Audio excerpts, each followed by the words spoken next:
petitioner, together with my colleagues. I will address you on the question of the remedies available and on the question of jurisdiction raised by the respondents. My lords, and it's important so that we understand what is in dispute and what is not in dispute. The respondents in their submissions, and by this I refer to the submissions by the first respondent, they ran to over 120 pages and are dated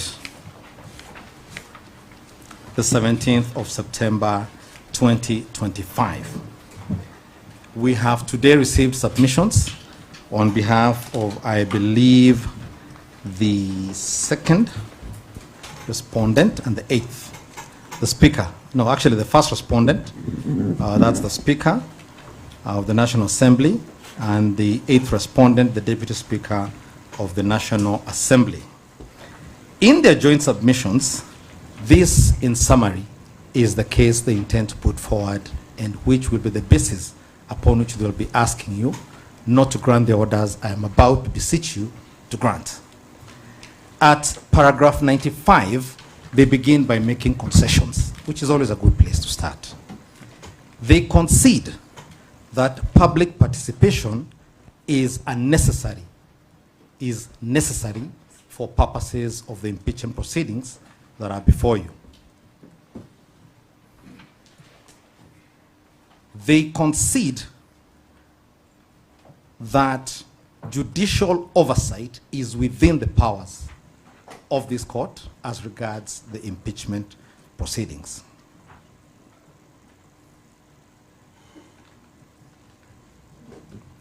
They then muddle up their submission somewhat at paragraph 107 by stating that impeachment is a purely political process rather than a judicial one.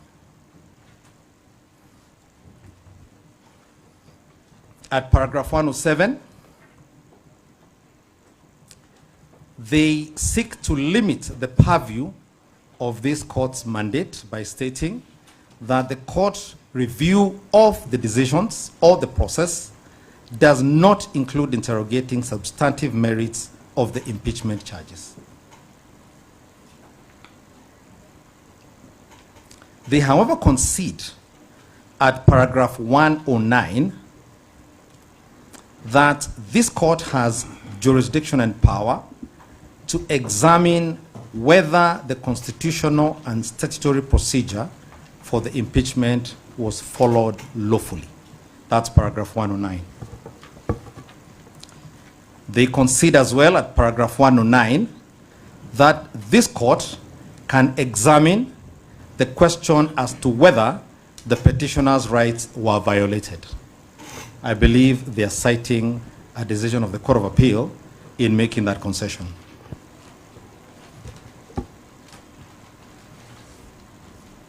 They then repeat at the same paragraph that the court cannot reevaluate or substitute or interrogate the substantive merits of Parliament's decision. And I'll be demonstrating to this honorable court why that is not the correct position. Having conceded that public participation is necessary, as they have at paragraph 95, they then seek to somehow circumscribe their concession at paragraphs 292 and 294 by saying that Senate did not require to conduct public participation. It's the boldest statement negating public participation I have ever had by a state organ.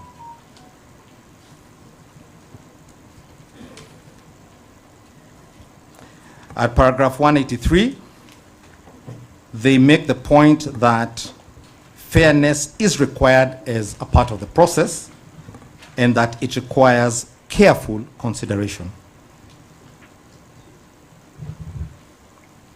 And as regards what my learned senior counsel, Mr. Paul Muite, alluded to here earlier this morning regarding the events of the night when the IBC was consulted leading to the nomination of the current deputy president, They make the point at paragraph 380 that the National Assembly was not conducting a normal vetting process. It was a vote.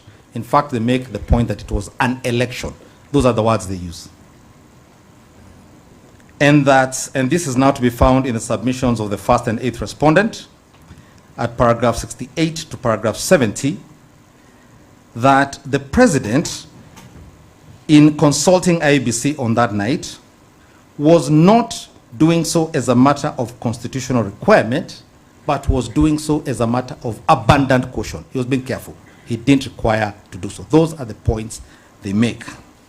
Now, this court is imbued and clothed with authority, first and foremost under Article 22 of the Constitution of Kenya, and I don't need to read all the remedies that are set out therein.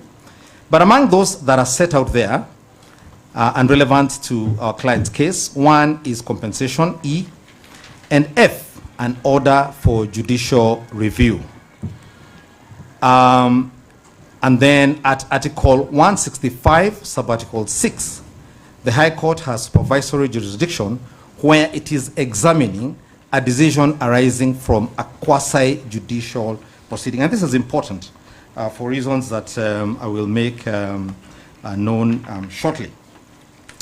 Now, I call this court's attention to Section 11 of the Fair Administrative Action Act, and it's an important act for many reasons, because whereas Parliament has made very lengthy submissions on many things, Parliament constitutionally talks through the laws it passes. This is a law Parliament passes directing what is to be fair in a proceeding such as this. And I begin first by making the point, and the respondents agree with me on this, and I'll be demonstrating where the submissions. They say that the Senate proceedings were quasi-judicial. That is the word they use themselves. And perhaps I think I should actually identify the exact paragraph where they say, I believe this is paragraph 292 of their submissions, where they say that the Senate was exercising a quasi-judicial authority. Yes, indeed, at paragraph 292 of the submissions by the National Assembly itself. And this is what they say. We submit that the Senate's function under Article 145 is not a legislative function, but a quasi-judicial and adjudicative role. The words quasi-judicial are the same words appearing, as I've stated, at Article 165, subarticle 6. But perhaps more importantly, under Section 2 of the Fair Administrative Action Act, and the Act begins by stating, this is the rationale for the statute by Parliament itself, this is an act of Parliament to give effect to Article 47 of the Constitution of Kenya. And this is what they say. Administrative action is defined as the powers, functions, and duties exercised by authorities or quasi-judicial tribunals. And so, by concession, by admission of the Senate, the decision, the process they undertook was quasi-judicial and therefore amenable to the Fair Administrative Action Act. And this is important because at Section 5, the statute says that in any case where the proposed administrative action is likely to materially and adversely affect the legal rights or interests of a group of persons or the general public, it then says what must be done. Amongst the first things that must be done is that there must be the issue of a public notice of the proposed administrative action inviting public views in that regard, public participation. Senate was required by the statute, by Section 5, to conduct public participation. They have admitted they did not do so. Number two, they are to consider all views submitted in relation to the matter before taking the administrative action. They were to consider everything said to them during public participation. They elected not to do so.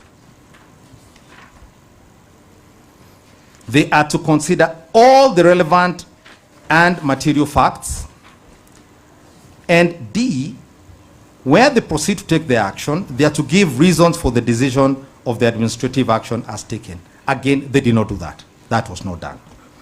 Now, and my good and learned senior here, Mr. Swanya, will be coming to give a few more details on the question of public participation, and I'll touch on a few others. But then, at section, I believe, section 7, subsection 2, this court is provided with a marking scheme.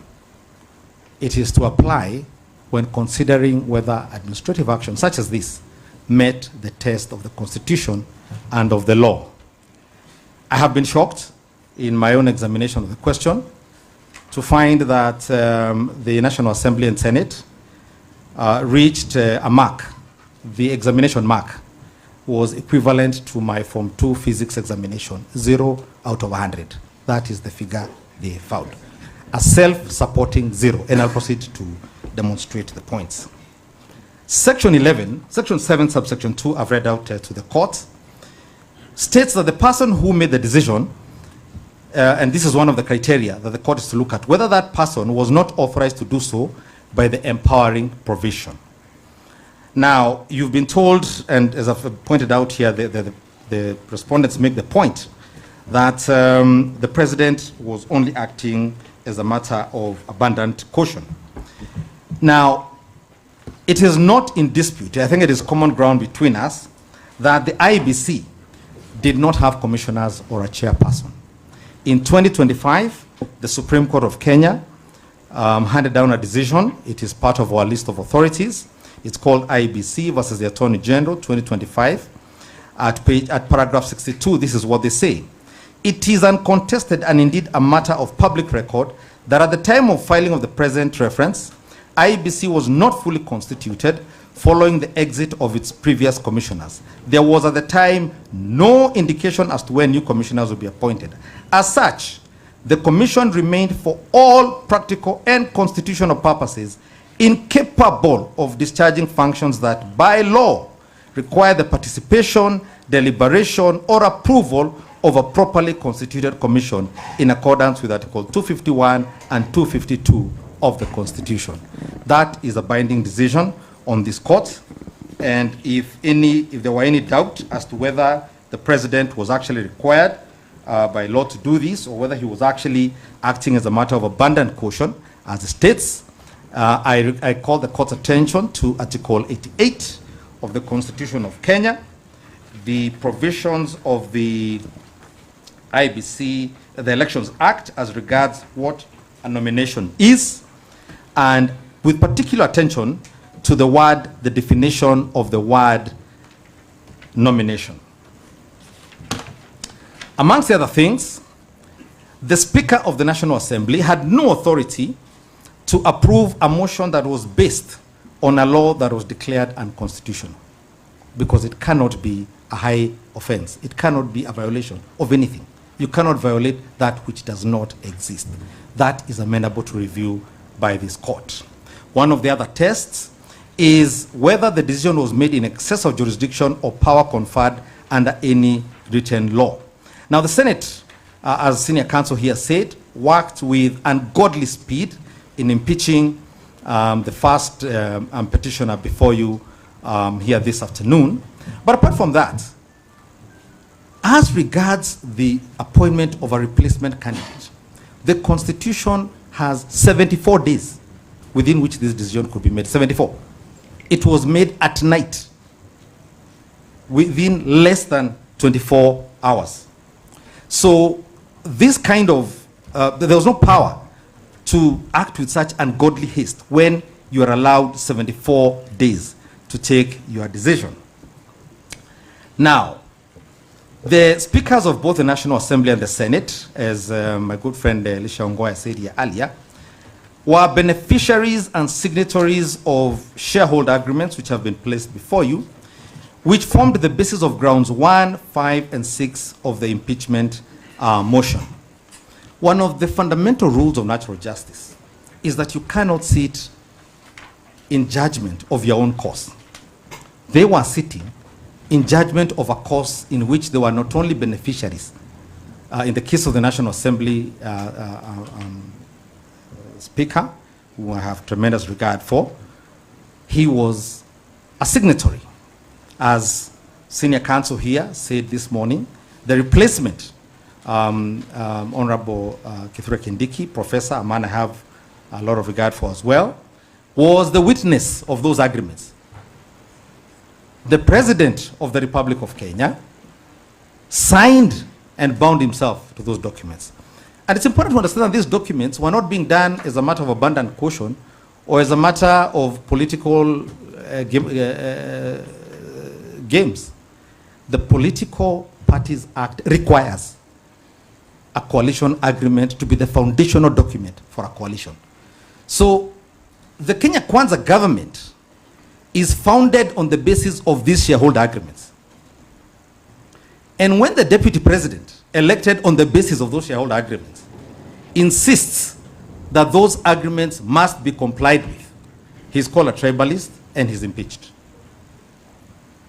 As Jesus would say, first take the log from your own eye. Impeach yourself as the government first for basing your government on a tribal agreement. Then get rid of your deputy president.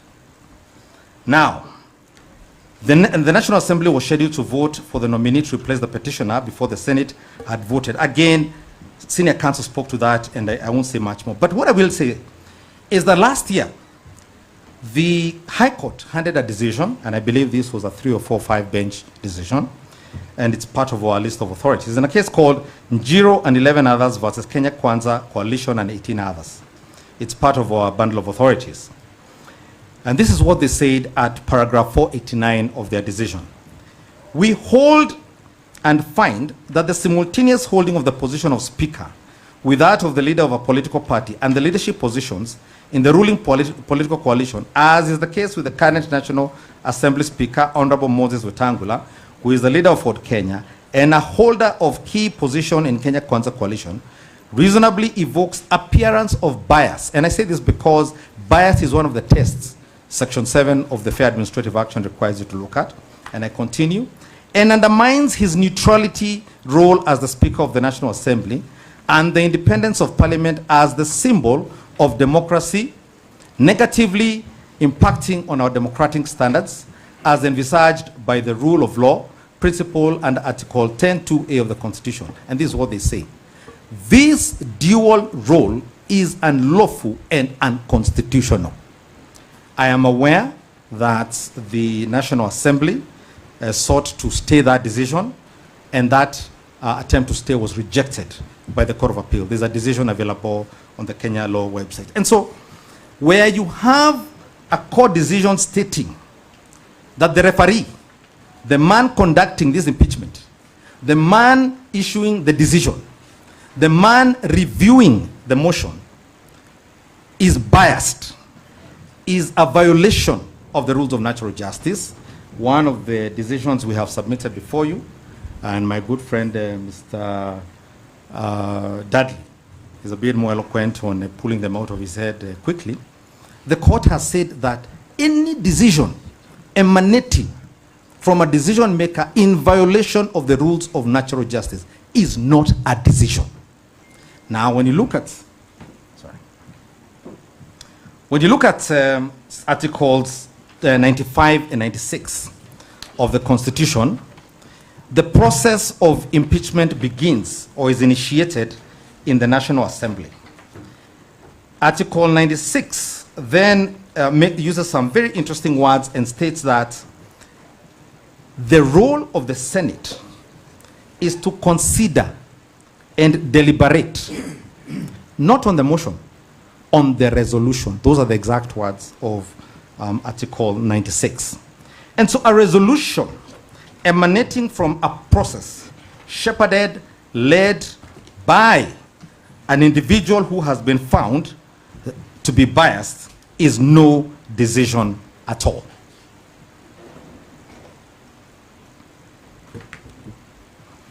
Now, the person who, this is one of the other criteria that the court is to look at. whether the person who made the decision denied the person to whom the administrative action or decision relates a reasonable opportunity to state the person's case. It is important, while looking at this particular question, to examine, according to the first petitioner, where his problems began. I call the court's attention to paragraph 65 of his further amended petition, in which he states that his problems emanated from exercise of his freedom of expression, Article 33, following demonstrations that led to the unprecedented in Kenya's history occupation of parliament by the citizens of Kenya.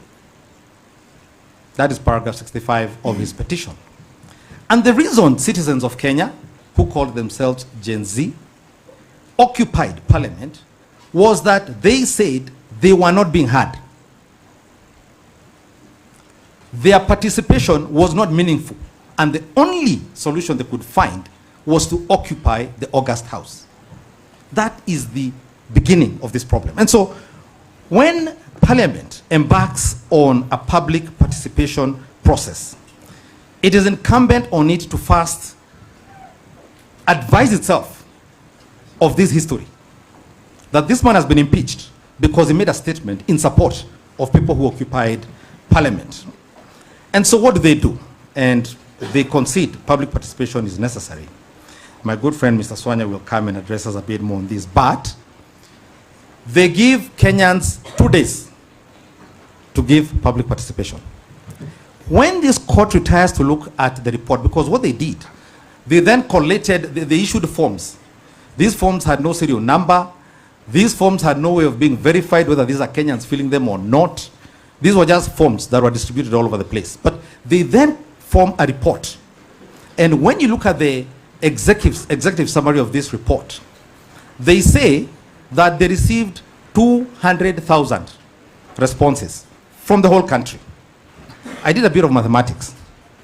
200,000 people as a function of the 14 million people who voted for the first petitioner and his president comes to 0.014 of the voters. Those are the people who participated. Now, I did a bit of maths in A-level.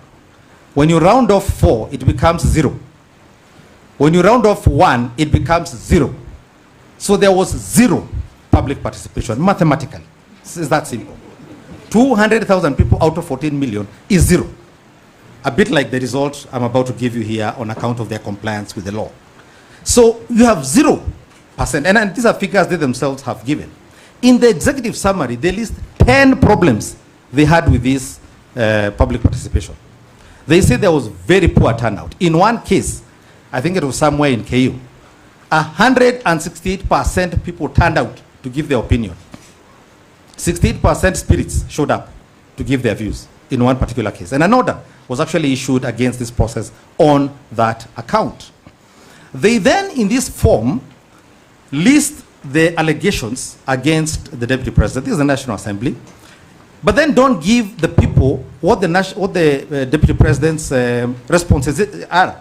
And this is not an idle issue I am raising here, because, as I stated, and under the Fair Administrative Action Act, Section 5, they must give the public the opportunity to consider all relevant material. All relevant material cannot include the plaint, but not the defense. That was a fundamental dereliction under Article 50 and under the Fair Administrative Action Act.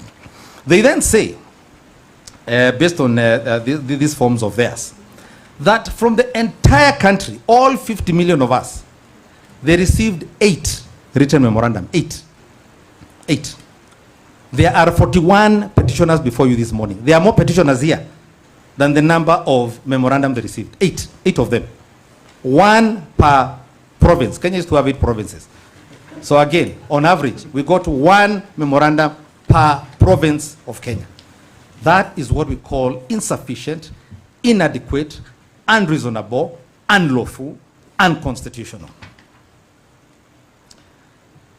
One of the other criteria the court is to look into is, and I think I should point out at this point here again, reasonable opportunity of being heard, which we'll find is one of the criteria. I won't say much about it. Senior counsel has dwelt at length about it. The Senate is informed that the deputy president is unwell. They even ask senior counsel, it's part of the Hansard, to convey quick recovery to him. It's actually there. They tell him, go tell him to recover quickly. Pray for him. They then say, but while you are praying for him, we will proceed here to hang him as you are praying for him. This is what they did. Now, how are we ever going to face Kenyans? By telling them this is what a fair hearing in Kenya looks like. As we are praying for you, we are slaughtering you here. We are praying for you with one hand, slaughtering you with the left. How are we ever going to face Kenyans and tell them that is the kind of justice we practice in this country? How are we ever going to tell them that is what Article 50 as regards a fair hearing means? One of the other criteria is that did the decision maker omit or fail to take into account a critical issue, or did they omit a condition prescribing the power they are to follow? My good friend Mr. Dudley here again has talked about the Senate proceeding to vote without appointing a special committee. The court has enough material on that, but the courts, and I say so with tremendous respect, will also have time to look at what the Supreme Court said as regards this committee. It said, we recommend the committee route as opposed to this lynching. The words lynching came from them there. Mob justice, goon justice. They said, do a committee. You'll have time to look at that. I've said they did not conduct a constitutionally compliant public participation exercise. And as I said, it's required not only by the law, Articles 10, Article 118, Section 5 of the Fair Administrative Action Act. But again, my lords and your ladyship will have time to look at the BAT case, again the Supreme Court case, that gave the 8 or 10 criteria that are to be looked into in examining whether public participation was properly carried out or not. Among the other criteria that the court is to look into, again from the same Section 7, is whether the administrator failed to take into account relevant considerations and took its action or made the decision in bad faith. Did they consider everything they ought to have? I have a long list of things here, and I won't spend any narration on them. One, they did not take into account the Wambora Court of Appeal principles on the threshold test for impeachment. That is where the threshold test was made. They did not take into account the Sonko Supreme Court case principles on the need for a special committee. They did not take into account the BAT Supreme Court case principles on public participation.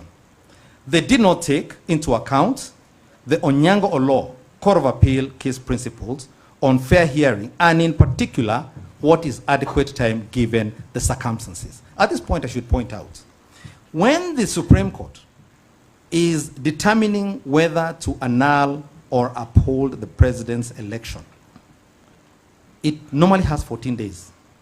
It normally gives a summary judgment and then reserves reasons for many months later, again because there just isn't sufficient time. And so, why the National Assembly and the Supreme Court in 2022 in its judgment actually said we ought to amend the Constitution to provide for more time, you know? Now, why the National Assembly, which has been asked this, and in fact, in 2022, the Supreme Court said this judgment should be served on the National Assembly for them to remedy this question. Both National Assembly and Senate did not take into account Article 50 on the fair hearing requirements. They did not take into account Article 94(4) of the Constitution, which requires them to protect the Constitution and promote the democratic governance of the Republic. I've already cited Section 5 of the Fair Administrative Action Act and other provisions of that act. The resolution by the National Assembly adopting these allegations, which concerned spurious, frivolous, vexatious matters about the first petitioner's family matters, which had been dealt with by a succession court, which was the subject of rulings by the family division, were thrown in just for the heck of it to harass the man, and were designed to violate his rights under Article 31C, which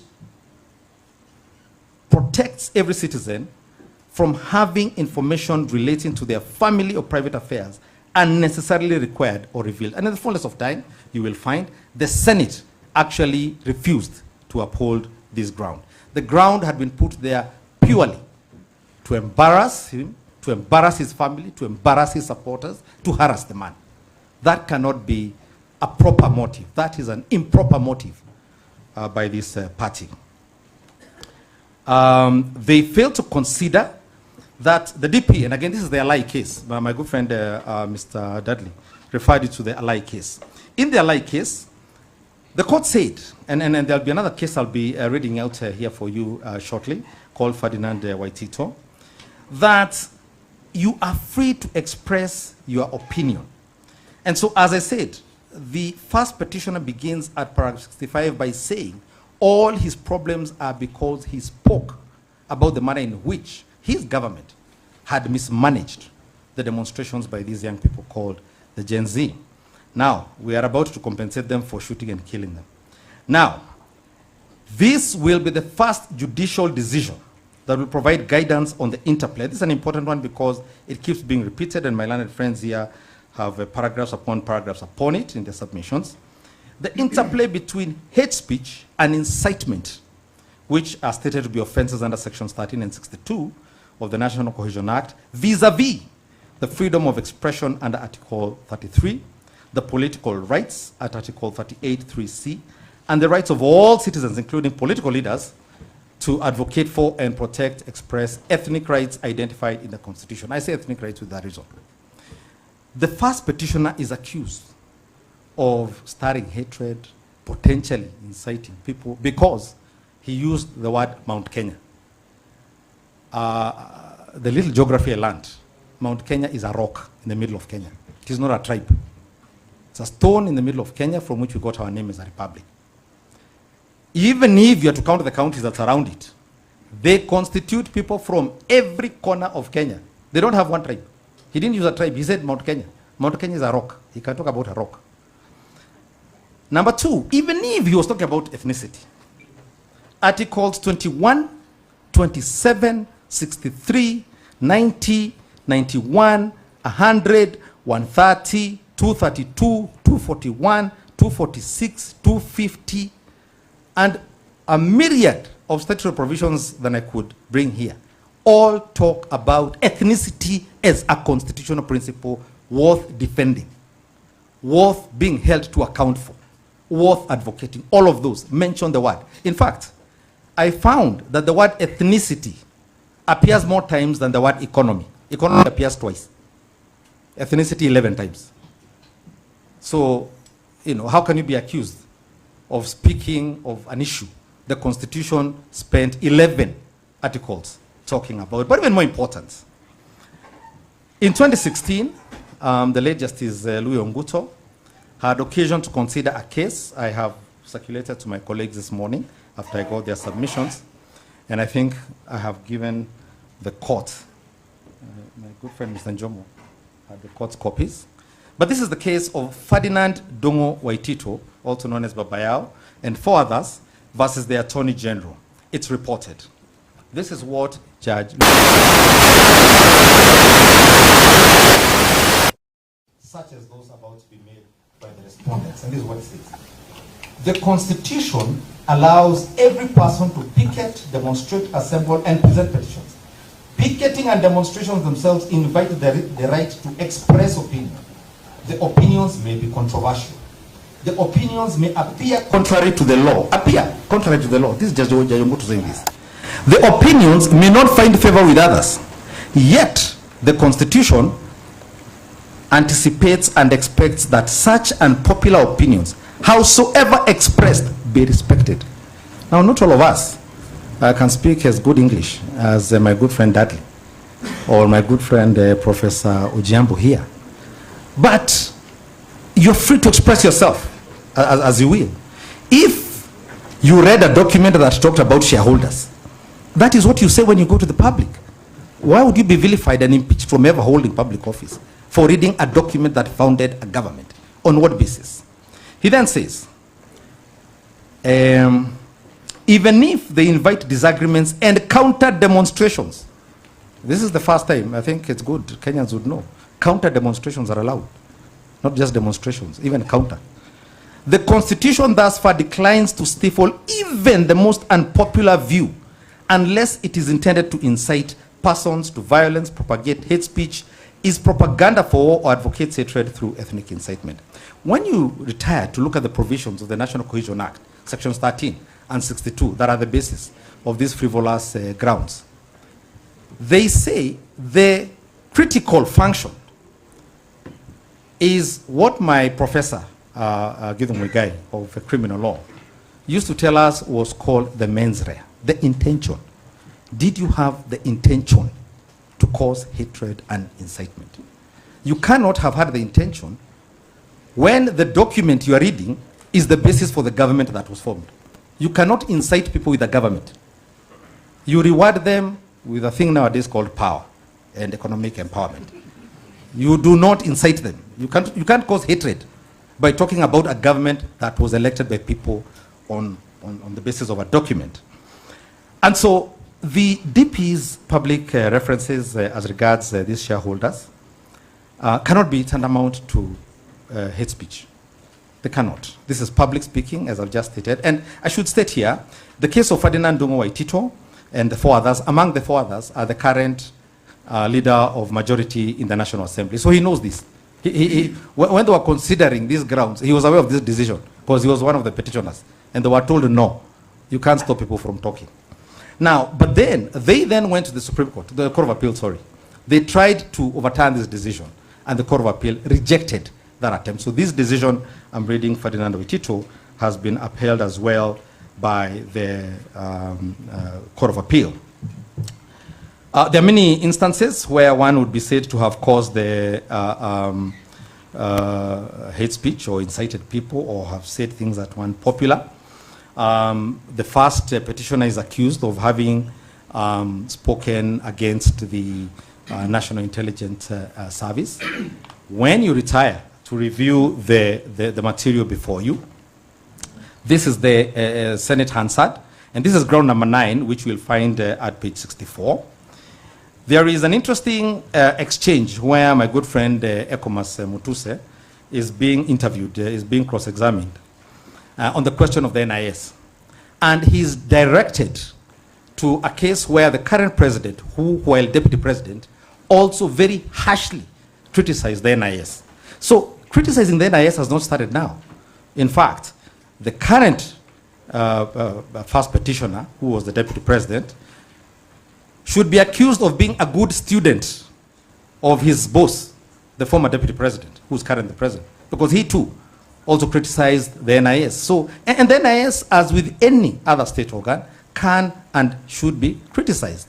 No one is beyond criticism so long as it is well-founded, as turned out in this case. It is made politely. It is stated in good English, relatively good English. Our client spoke some fairly good English. He's a literature graduate. He said nice things. He said them nicely.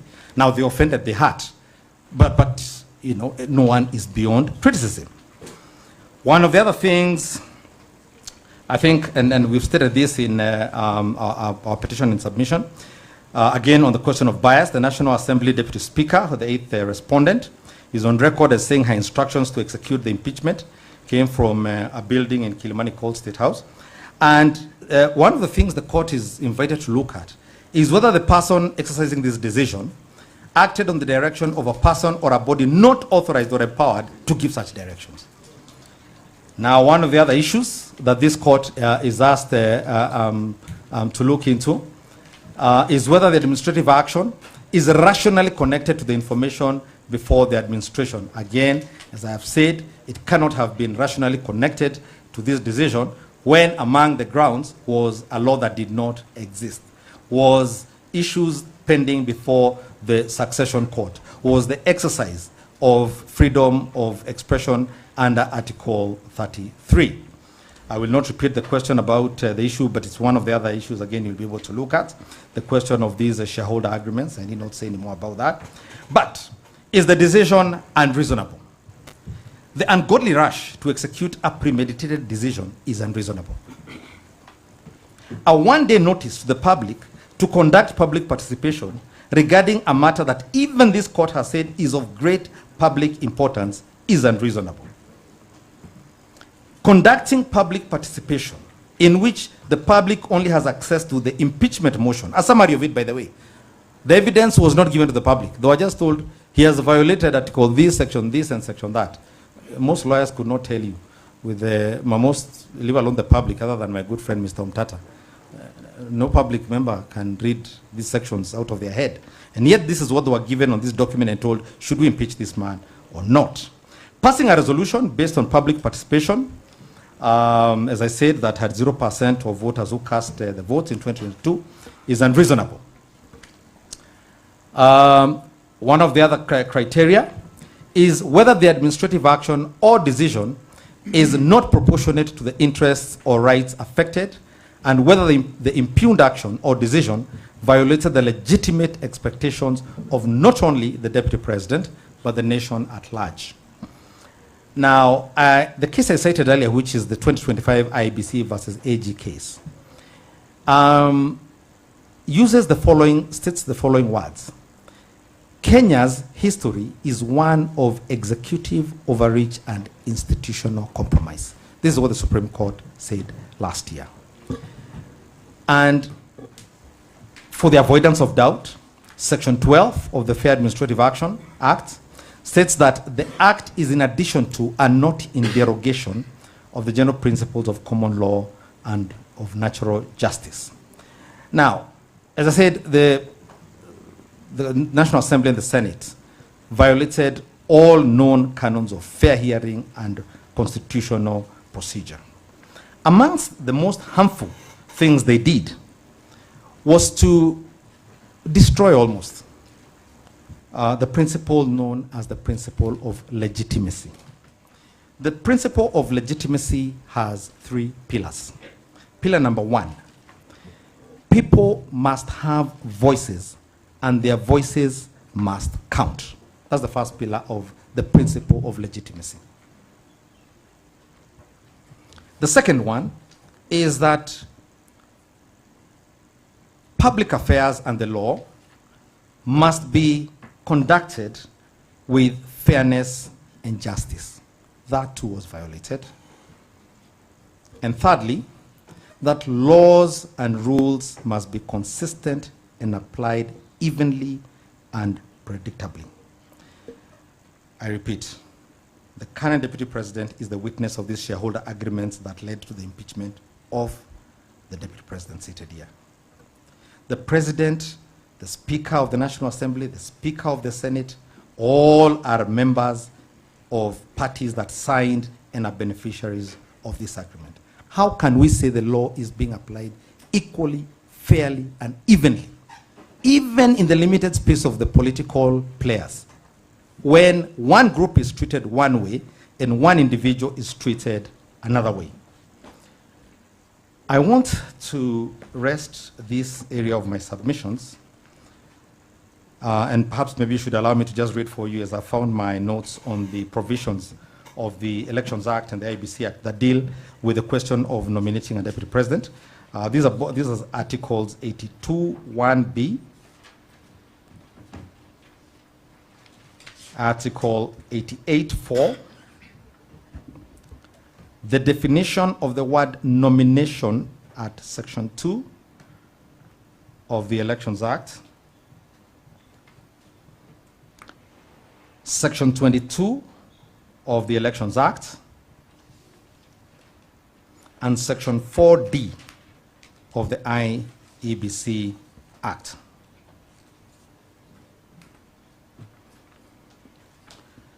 I want to close with the following paragraph taken from the decision of the IEBC versus Attorney General 2025 case. This was a case concerning the delimitation of boundaries, and the Supreme Court of Kenya said as follows. And this is the penultimate paragraph of their judgment. However, before we conclude, we must address a matter that has troubled us. And it is my very, very tremendously humble and respectful request to this court to also be equally troubled by the things that the National Assembly and the Senate did in this matter. The history of Kenya's electoral process, from the findings of the Kriegler Commission after the 2007-2008 post-election crisis, to the litigation around elections culminating in the 2022 presidential election, reveals a consistent theme, one of a deep-seated trust deficit. I beseech this court, do not countenance any further trust deficits based on the things the National Assembly and the Senate did. Trust deficit between Kenyans, the IEBC and the electoral process. This deficit did not occur by accident. It occurred because of actions like the ones by the National Assembly and the Senate. Rather, it is the product of decades of politicization of the electoral process, relentless attacks on the Commission's independence, and a failure to implement electoral reforms in a good time and in good faith. Leaders exercising delegated authority, such as the National Assembly and the Senate, on behalf of the people under the Constitution, rather than fueling this mistrust for short-term political gain. It appeared last year, 2024, when the impeachment was going on. It seemed that there was a deadline by 20th October. And when I slept, I woke up with a eureka moment. The idea was to have a new deputy president at the holiday. You know, it gripped me. I hadn't seen it before, you know. And so undermining the very institutions they are duty-bound to protect should channel their power and influence toward addressing structural weaknesses, enhancing accountability, and reinforcing public confidence in the impartiality and competence of the IEBC. In this case, I say of decisions by the two bodies before you. Ultimately, the legitimacy, which is why I spent some time talking about the doctrine of legitimacy. And this is what they say. Ultimately, the legitimacy of Kenya's democratic order depends not only on credible institutions, but equally on the fidelity of political actors to the spirit of the Constitution and the sovereignty of the people, which was in question during this impeachment. Unless your ladyship and my lords have any questions for me, I want to thank you for the privilege of your time and attention. I'll rest at that point. I hand over to my senior, Mr. Swanya. Thank you. I would like to make this comment that repeated issues are coming up in your submissions, and I want us to believe that we have heard most of those issues. If you find that you are bound to repeat what has been said, we want to assure you that it is not necessary. Thank you. My name is Swanya. I'll address the court on notices. But before I do so, let me cite the Supreme Court, a case on PAT, which says public participation is a constitutional requirement under Article 10 and 118 of the 2010 Constitution. The Supreme Court, in a PAT case, held that public participation and consultation is a living principle that went into the constitutional tenet of the sovereign of the people. Under Article 10, Sub-Article 1 and 2, as a constitutional principle, public participation binds and it is applied to all aspects of governance. Your Honors, and Lady, I want just to get down to some specifics on public participation. It is designed to ensure accountability, requiring public engagement, rather than just parliamentary approval. In the context of impeachment, it is a remedy of the last resort. This, I think, was mentioned by Senior Counsel Paul Mute.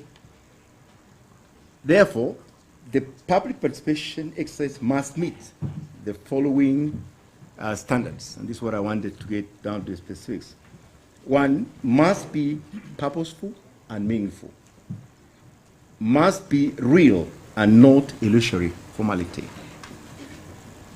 It is not cosmetically done for Public Relations Act. Should not be undertaken as a matter of just to fulfill a constitutional requirement. The public participation exercise outcome must have quantitative and qualitative components. It is accompanied by reasonable notices and reasonable opportunity.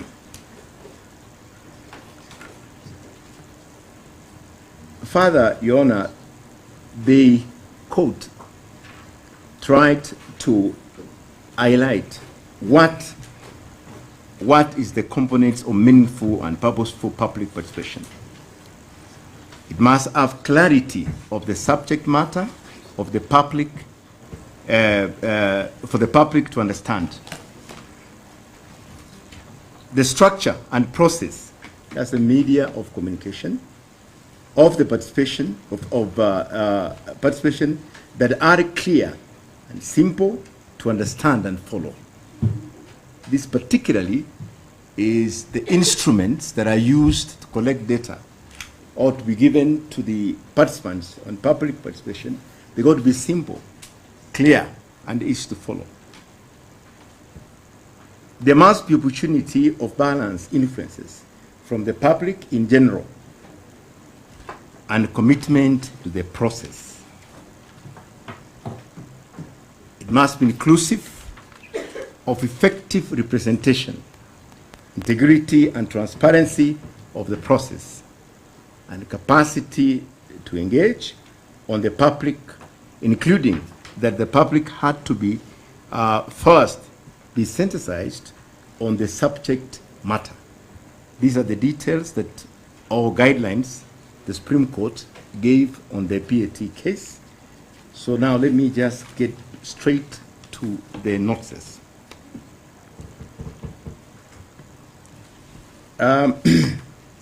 Before I get to the details of it, let me define what a notice is and a reasonable notice. A notice is a formal information to parties attached or necessary to a judicial process, informing them about the issues they need to know and given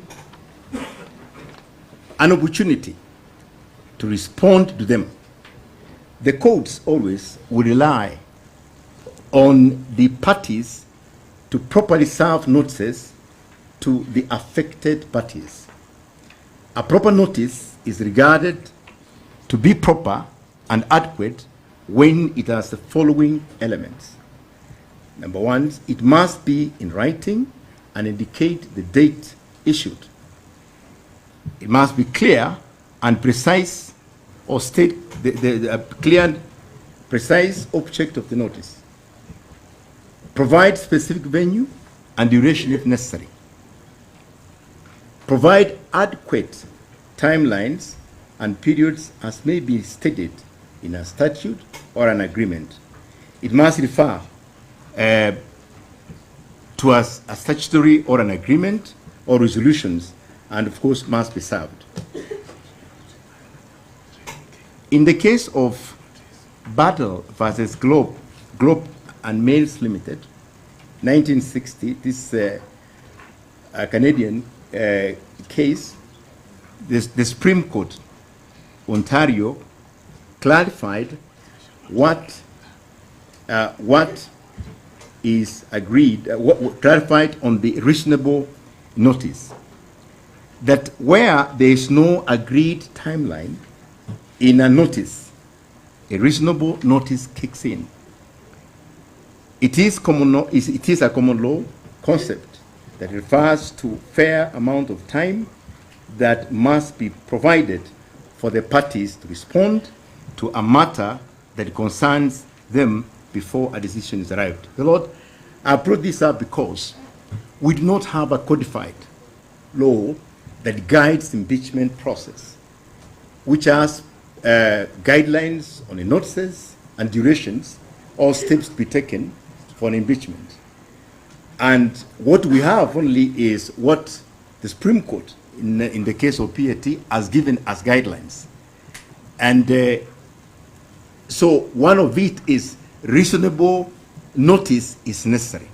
And that's why I refer this case where there's no notice, then automatically a reasonable notice kicks in, and it talks about the timelines.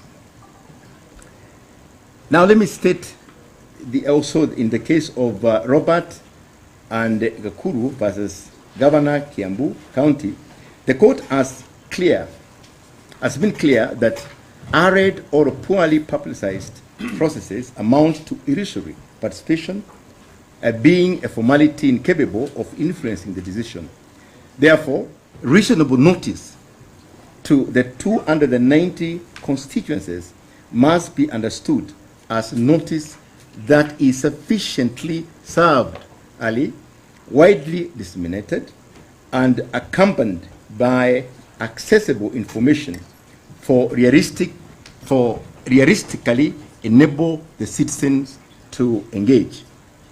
Anything less, particularly involving inordinately compressed timeline, undermines the Constitution standard by denying the public a genuine opportunity to study the issues and be able to formulate a position and present meaningful representation capable of shaping the final decision as in the present case. Your Honors, I now submit on the National Assembly's failure to meet the standard of reasonableness and meaningful engagement.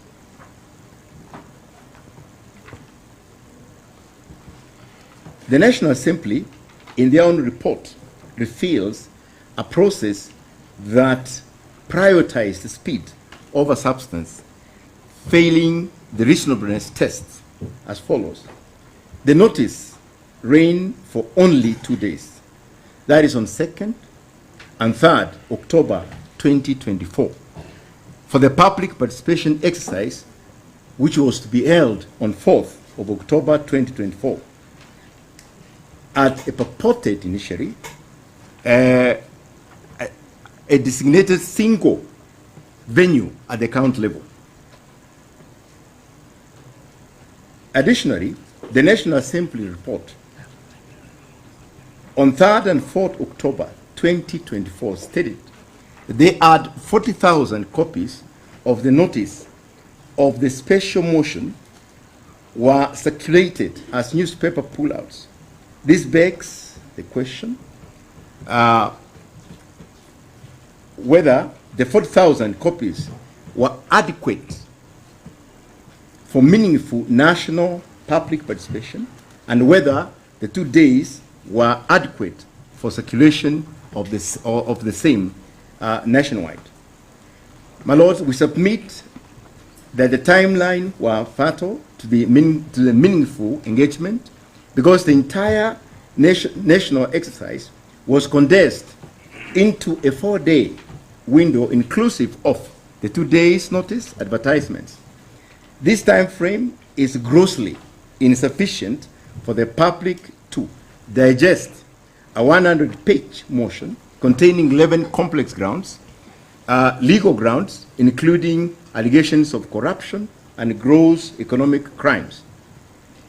Your Honor, it's important to note that the first notice had a single venue per county.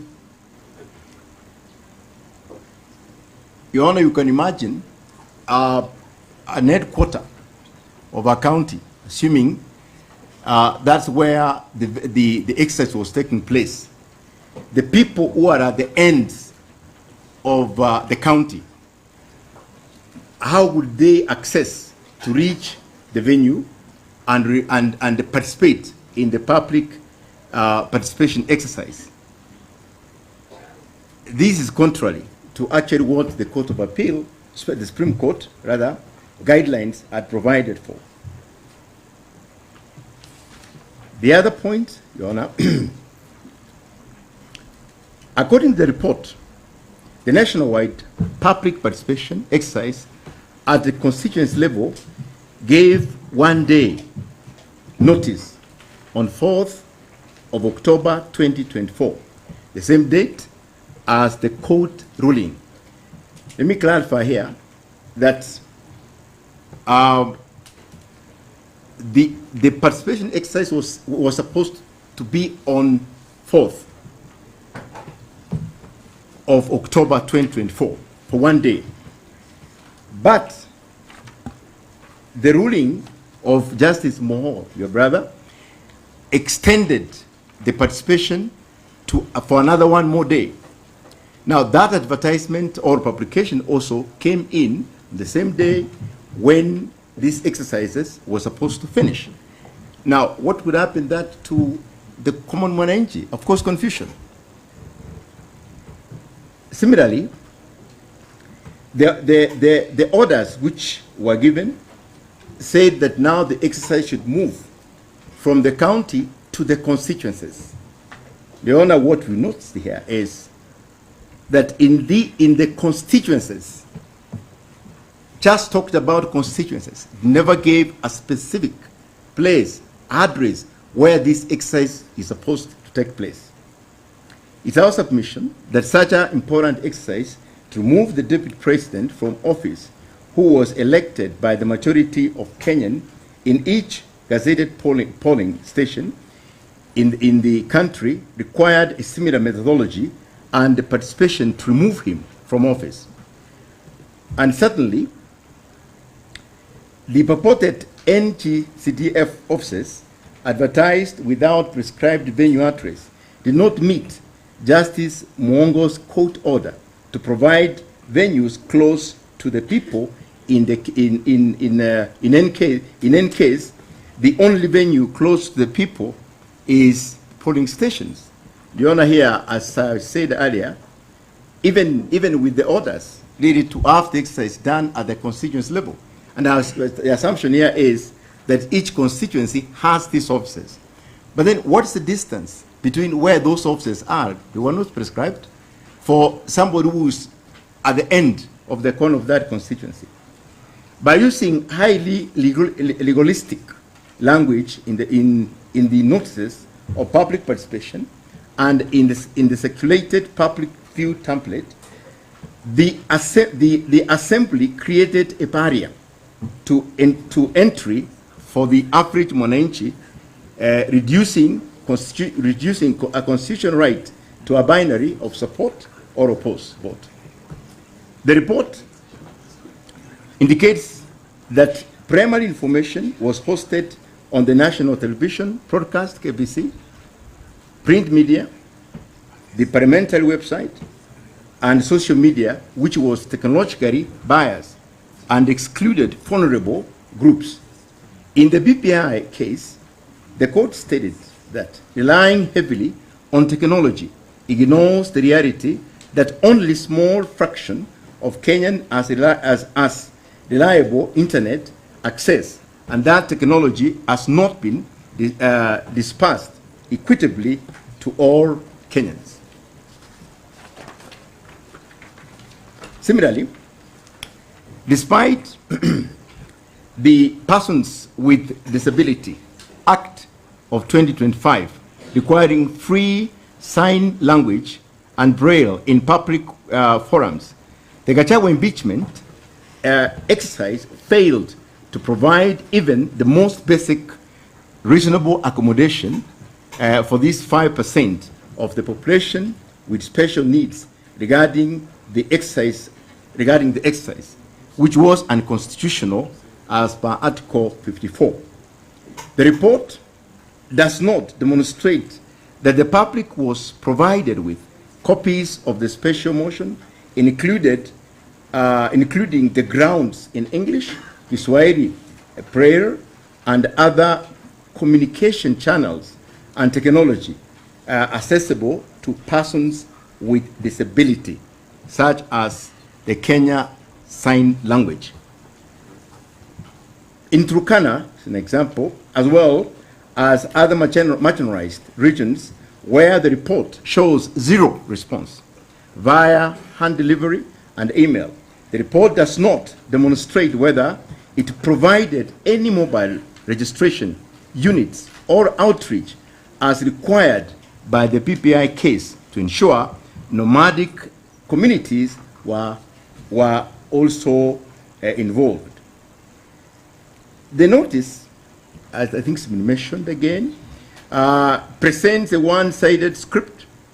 It presents the public with the grounds for impeachment without the first petitioner's response. This was not a search for truth. It was an exercise in prejudice. By suppressing the petitioner's side of the story, the state violated its rights to fair hearing and public's right to make an informed decision under Article 47 and 50, respectively. And this is found in our submissions, page 48 and paragraph 107.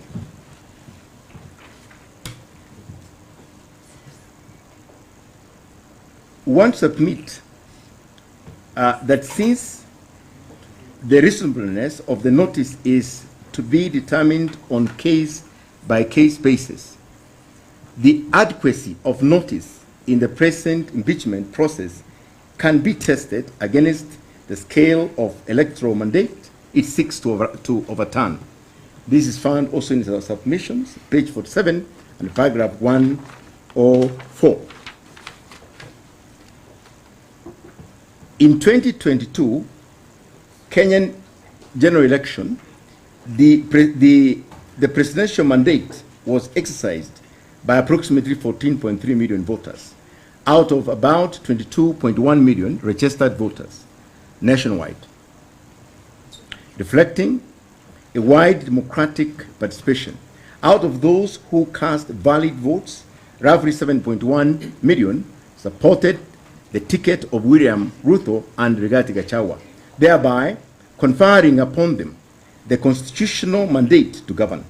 This mandate was granted by voters decentralized across the 290 constituencies and dispersed across at least 24 counties in accordance with the constitutional requirements. That is also in our submission, page 4 and paragraph 2. Therefore, by contrast, a constitutionality compliant impeachment process ought to demonstrate that the public participation notices reached a substantial and representative proportion of that electorate. In the present case, the notice issued reached only a negligible fraction of the electorate, attributed to short times, limited publication channels, and accessibility to forums, which processes clearly falls short of the constitutional standards. And of course, my learned friend Tom Macharia has mentioned that this is evidenced by the alleged 200,000 plus viewers in the National Assembly report, which constitutes about 0.14% of the vote that mandated their win. Your Honor, statistically, of course, it sums up to a 0%. If it was a medical test, it will show negative results. There were only 11 memoranda that were presented to Parliament. Your Honor, and again, this I think has been said, I won't repeat it. This begs the question whether the National Assembly is suggesting that the sovereign will of 22.1 million registered voters in the nation is carried in the pockets of the 200 plus individuals who allegedly participated in the exercise.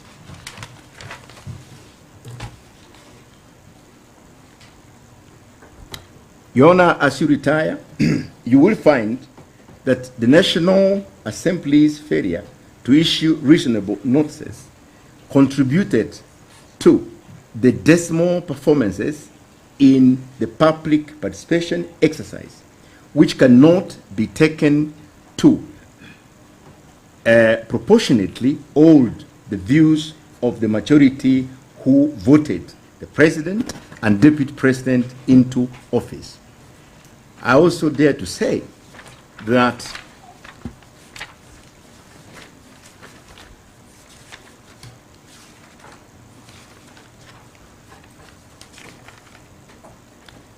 the mode of the instruments that were used to collect information, the template instruments used in the public participation exercise lacked clarity, thus ambiguous, contrary to the Supreme Court guidelines. The viewers template instruments to collect data from the public participation exercise failed verification and identifiability test. And of course, we've mentioned that initially, which I think is a point note, they were the first templates that did not have provision for identification. Then later, they were replaced. But we don't know the forms that were already in the public, what happened with them? Did they collect data? Is that data part of what was collected and reviewed? That information we don't know. Parliament equally did not state clearly how they were verifying the information they got from the public. Finally, let me just finish now.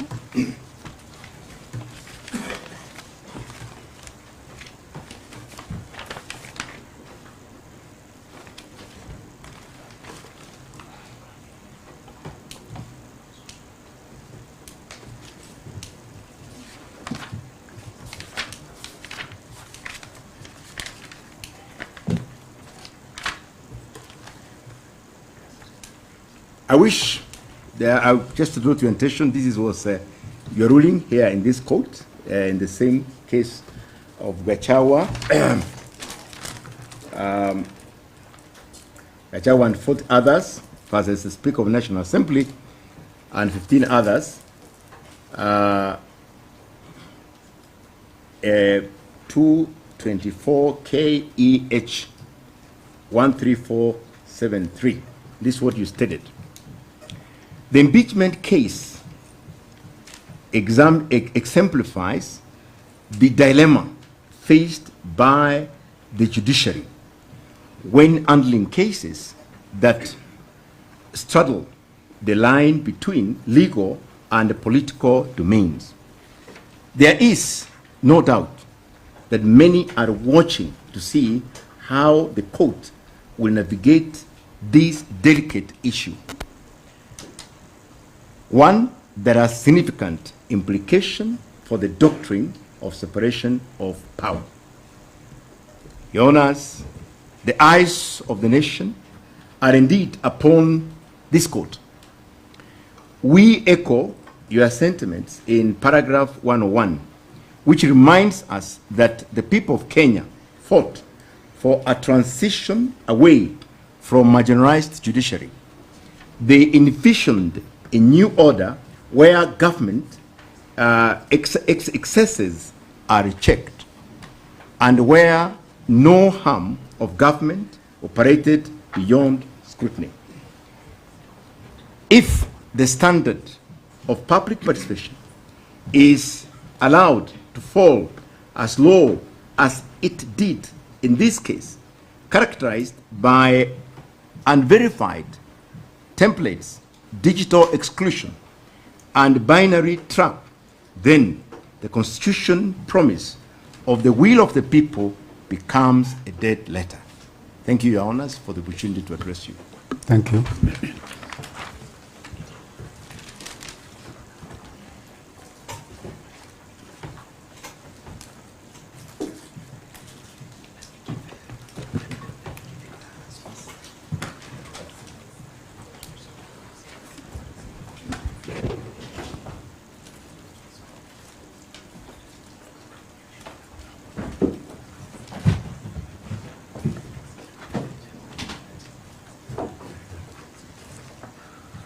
Good afternoon, my lords and my lady.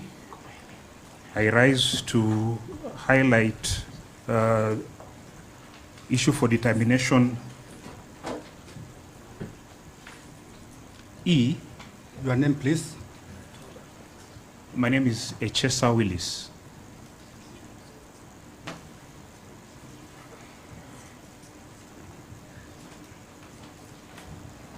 My lords and my lady, I do rise to address and highlight submissions with regard to the issue for determination number E, that is at page 11 of the issues for determination, as have been crystallized by the first petitioner. My lords and my lady, the substance of issue number E is to be found at page 51 of the first petitioner's submissions. And my lords, taking cue from the presiding judge's direction, I will not repeat what my learned colleague, Mr. Tom Masharia, has addressed the court with respect to Article 47 of the Constitution, as well as Article 50, sub-Article 1, with regard to the right to fair hearing as well as fair administrative action. My lord, I will, for purposes of guiding the court in appreciation of this issue for determination, I will draw the court's attention to the further amended petition, specifically averments contained at paragraph 97, as well as paragraph 106. My lord, that is the foundational essence of the issue for determination that I shall be highlighting. My lord, further to that, I do redirect the court's attention to the affidavit in support of the petition sworn by His Excellency GACHAGUA. My lord, this is sworn on the 18th of October 2024. And my lords and my ladies, specific to the issue that I'm highlighting on, issue number E, my lords, I do direct the court's attention to the deposition made at paragraph 8H, that is at, it's not paginated. The next factual preposition, my lord, is the deposition made at paragraph 22. And lastly, I shall make reference to the supplementary affidavit of His Excellency GACHAGUA, sworn on the 27th of October 2024, specifically at paragraph 6. My lords and my lady, against the backdrop of what my learned colleagues that have made submissions ahead on the provisions of Article 47 as well as Article 50 sub-Article 1 that embody the requirement of fairness in decision-making before decision-making bodies, as has been submitted, my lord, the role of the Senate in this particular proceeding leading to the impugned impeachment, it has been submitted ably by my learned colleague, Mr. Masharia, that this was a quasi-judicial process.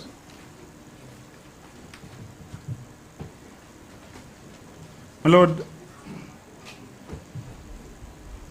submissions have been made with reference to, and in this particular, at this particular juncture, I do refer to the exhibit RG1,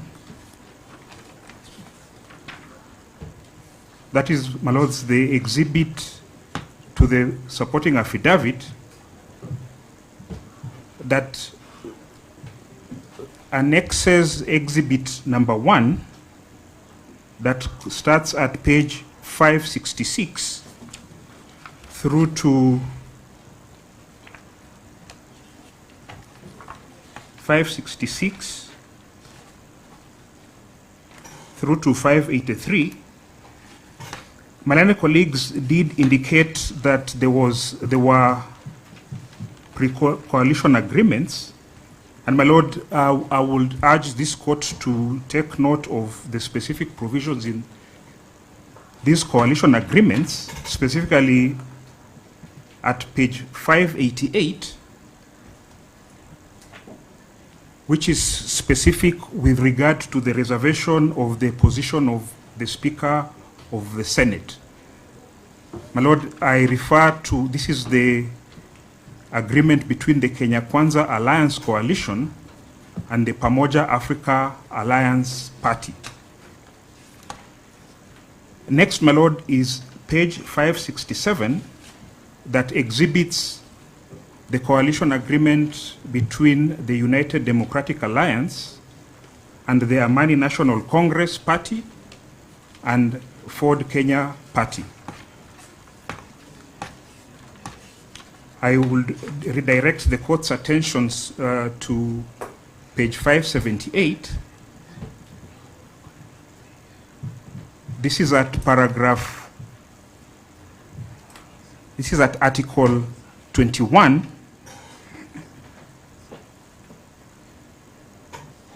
subparagraph L and N. My lords and my lady, what those annexures, the purpose of those annexures is to amplify the fact that the speakers of both the National Assembly as well as the Senate were direct beneficiaries to the pre-coalition agreements that were in place, and that which had been submitted by the first petitioner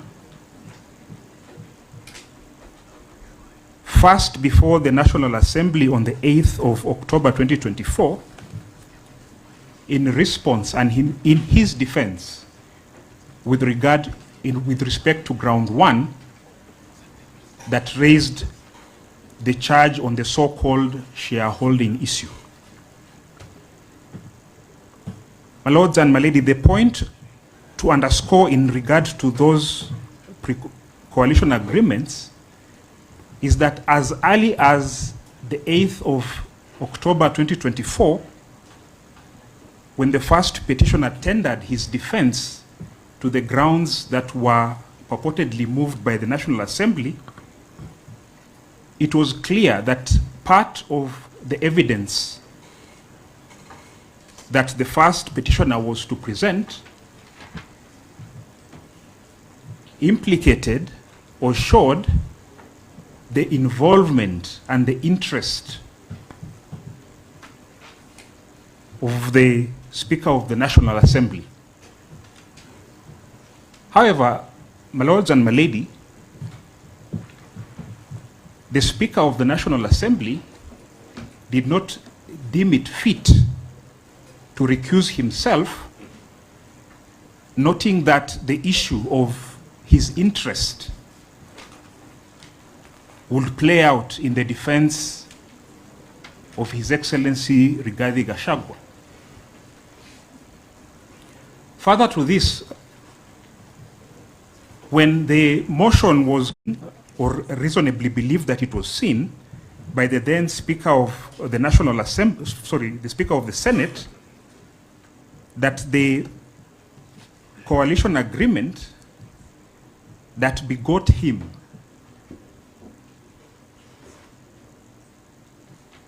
his speakership was also in question, as it had been brought up by the first petitioner in his defense of ground 1 that had been then passed by the National Assembly.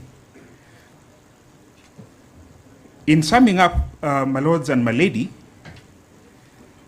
impartiality is essential for decision making, and as my learned colleagues have indicated, the process demonstrated what my senior counsel, Mr. Ongoya, has referred to as malicious compliance, breakneck speed with regard to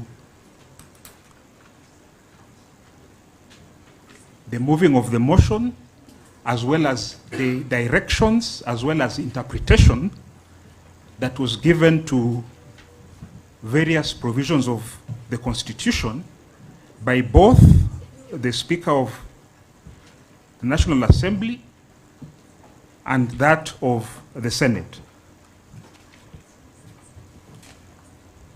In summing up, my Lord, the petitioner has, in his bundle of digest and bundle of authorities, made reference to the decision of Njiru and 11 others versus Kenya Kwanza Coalition and 18 others, which my learned colleague, Mr. Macharia, made reference to.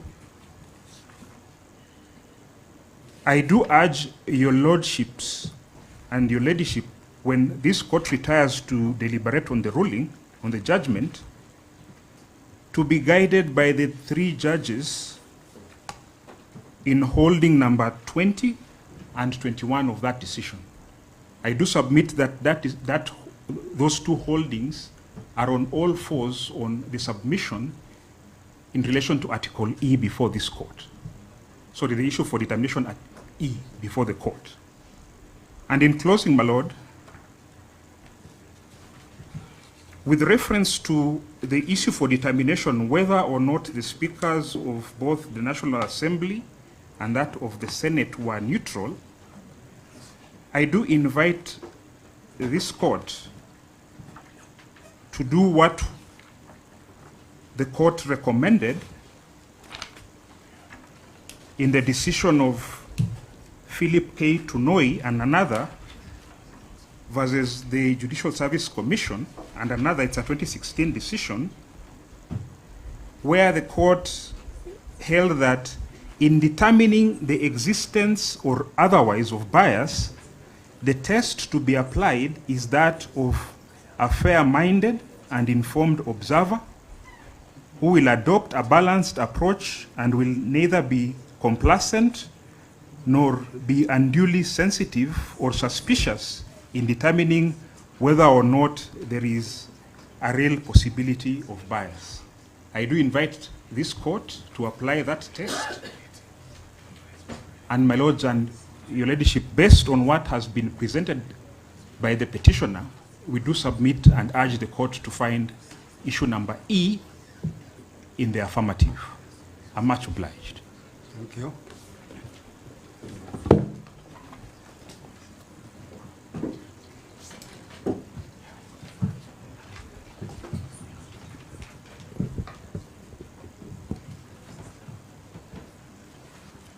May it please your lordships and your ladyship, my name is Faith Waigwa for the first petitioner. My lord, I shall be addressing you on issue G. Issue G is the second last issue framed by the first petitioner and speaks to the invalidity of National Assembly Standing Order number 64. To start off, my lord, at paragraph 147 of the first petitioner's submissions, dated 7th October 2025, we did highlight the issue as National Assembly Order number 46 as opposed to 64. So we wish to correct that now. The body of the paragraph speaks to the correct provision, which is 64. It's just the heading that there was a spelling mistake. My lord, the question we pose on this issue is, can an internal procedure of Parliament, internal procedure rule of Parliament, namely the National Assembly Standing Order 64, constitutionally compress an impeachment process of the magnitude where a deputy president is being removed into timelines so short that they effectively extinguish the constitutional duty to facilitate meaningful public participation. My learned colleagues and seniors have ably submitted on the issue of public participation, but I'll try as much as possible not to repeat, though, my lords, you'll allow me to demonstrate why this particular provision of the standing order goes against the constitution provisions of public participation. And to that extent, we will be answering our question in the negative. And towards the end, we will invite you, my lords and my lady, to find that that standing order 64, 2 in specific, and to the extent relevant, 64.6 are unconstitutional, null and void, to the extent that they impose timelines whose purpose and effect is to undermine Article 10 of the national values, Article 118 on participation by the public, Article 1 on sovereignty, Article 2 and Article 124 of the Constitution.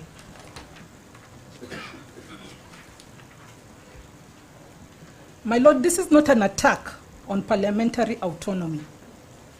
It is a defense of constitutional supremacy, and we proceed to demonstrate as follows. A procedural rule that makes meaningful public participation impossible is itself unconstitutional, however neatly drafted. The vice in Standing Order 64 is not merely that it provides timelines. The problem is that those timelines are constitutionally disabling. And I will demonstrate what Standing Order 64 provides. It requires, 1, the National Assembly's Speaker to dispose of an impeachment motion within 3 days of its notification. Thereafter, it provides the disposal of the impeachment motion by the National Assembly within a period of only 7 days. We have 339 members of the National Assembly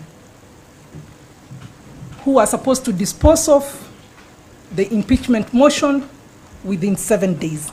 And lastly, it provides for transmission of the resolution of the National Assembly once they've passed the motion to the Senate within 2 days.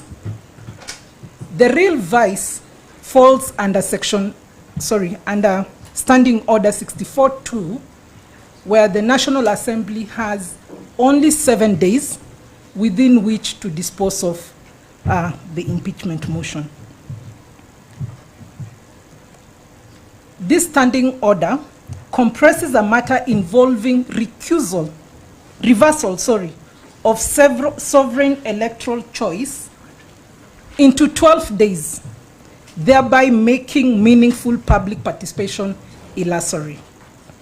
And where participation becomes illusory, Articles 10 on participation of the people being a national value and principle of governance is affected. And Article 118 on public access and participation is also affected. Article 2, my Lord, of the Constitution is supreme. Anything inconsistent with it is void. The standing orders themselves derive their authority under Article 124 of the Constitution, and therefore, they do not sit above the Constitution and cannot cut down constitutional obligations. The Supreme Court in Mate and another versus Wambora and another, 2017, the court held as follows. Courts have jurisdiction to interrogate even parliamentary standing orders for constitutional compliance. So this principle, my lords and my lady, answers any argument by the respondents of non-justiciability. This honorable court is being invited to supervise parliamentary politics. It is being invited to perform its constitutional duty of reviewing constitutionality.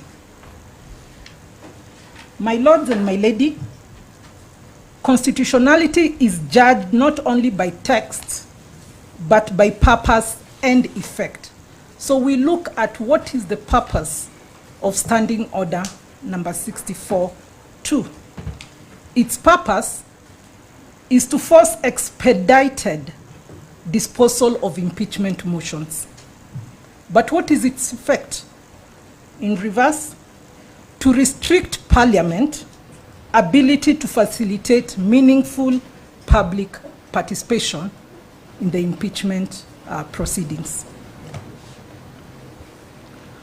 With this, Standing Order number 64-2 has a purpose and effect that undermines constitutional rights and national values and principles of governance, and therefore should be found to be invalid. The petitioner specifically pleads this at paragraph 98 of its further amended petition. And that is the vice before this honorable court. My lords and my lady, impeachment is not ordinary parliament business, and that has been admitted by the respondents when they say impeachment is not necessarily a legislative process.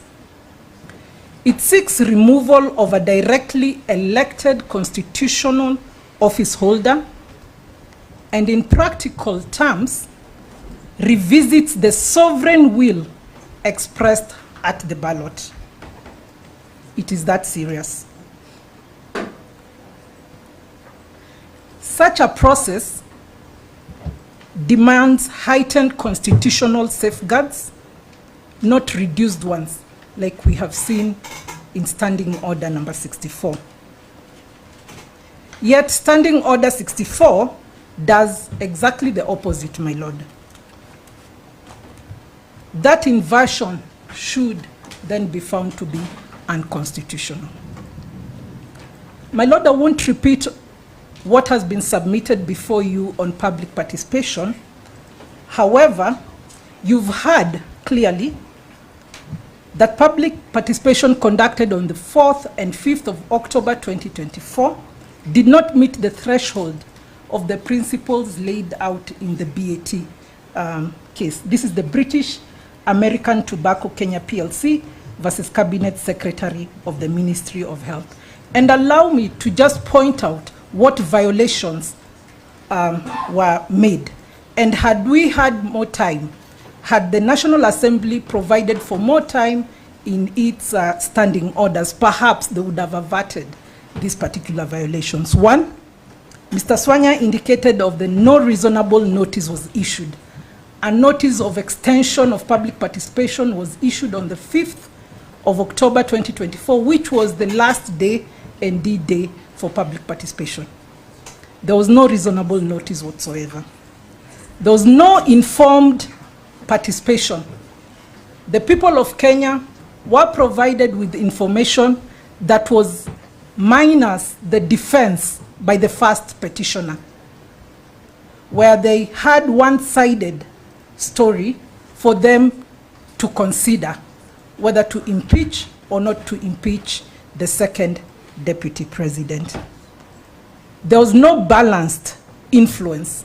We've heard clearly that at Bomas of Kenya, participants were allegedly told were actually told that the forum was for invited members of the Orange Democratic Movement. That's ODM party. Members of parliament swayed participants during this engagement. We've heard that. Therefore, the process was partisan and violates the requirement of balanced influence. We've also heard of the no integrity or transparency because forms were unverified and cannot still be verified to date. No serial numbers on those forms that were used for public participation. No methodology was disclosed. And statistical anomalies such as 162.78% support in Keio South was reported. Clearly, we will all agree that this speaks to constitutional fraud. Again, my Lord, I reiterate, if the National Assembly had more than the 7 days required to dispose of this notice, this motion, impeachment motion, then perhaps these violations would have been averted.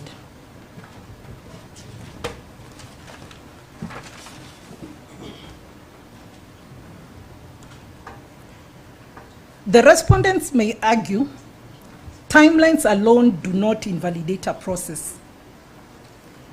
However, our response would be not every short timeline is unconstitutional. So we might agree.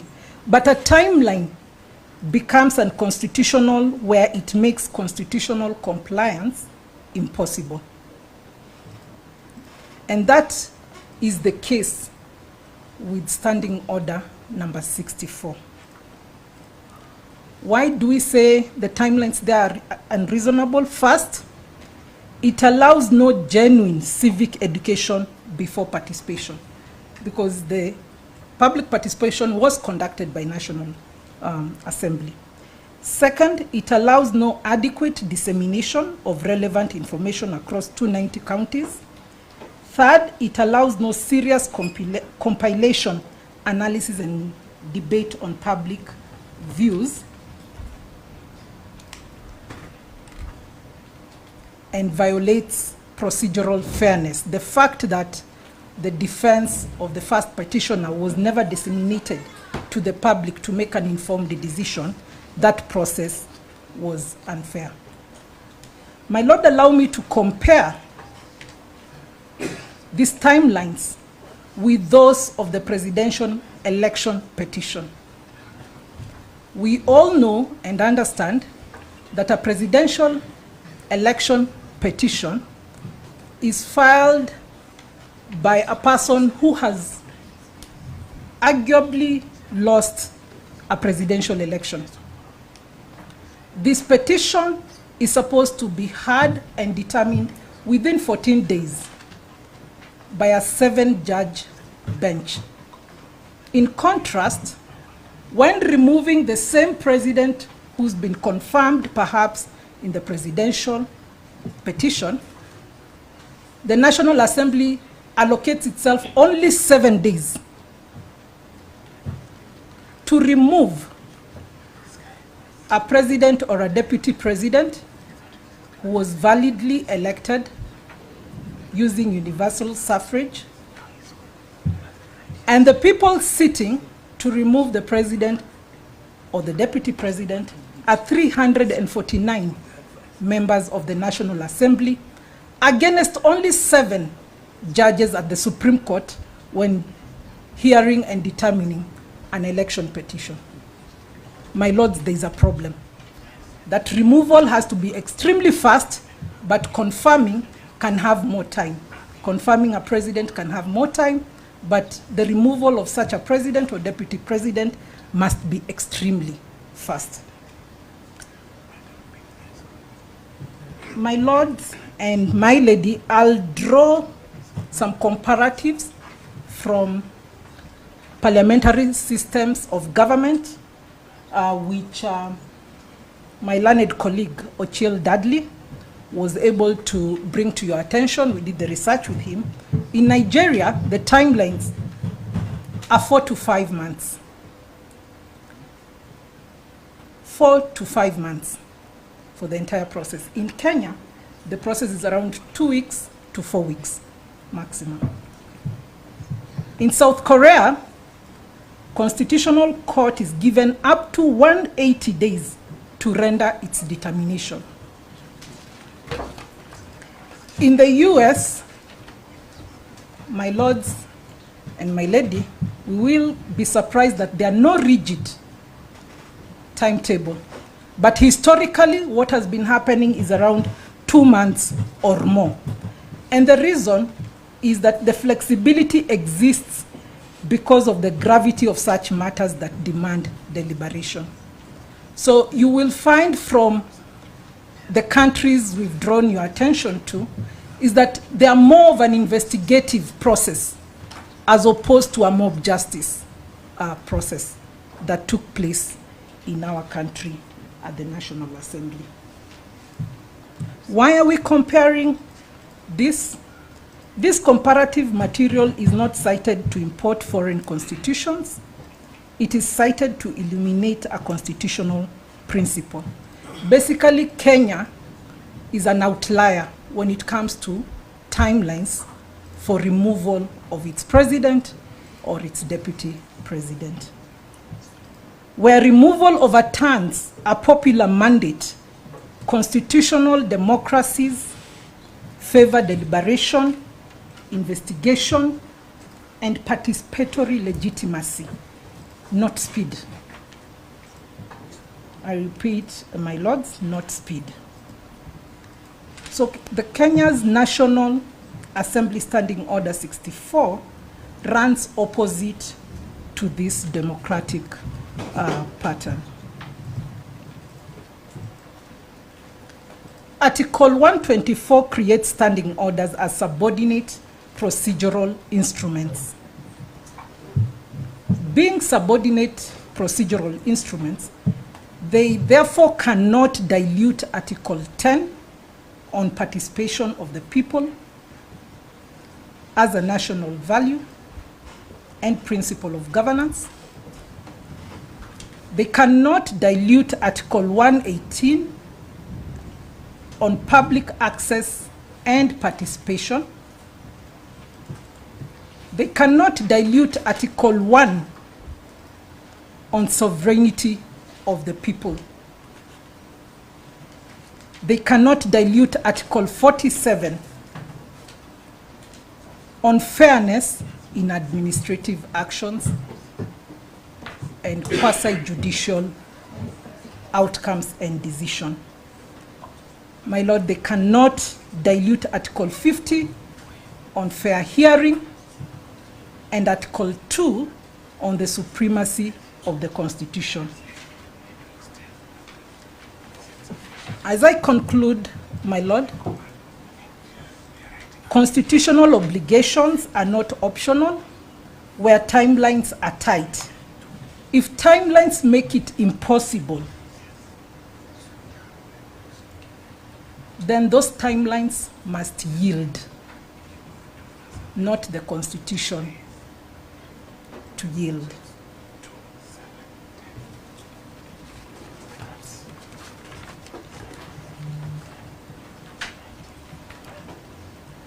My lords and my lady, would want you to look at expediting the process as a value, but participation of the people should be looked at as a constitutional command. When they conflict, then the Constitution prevails.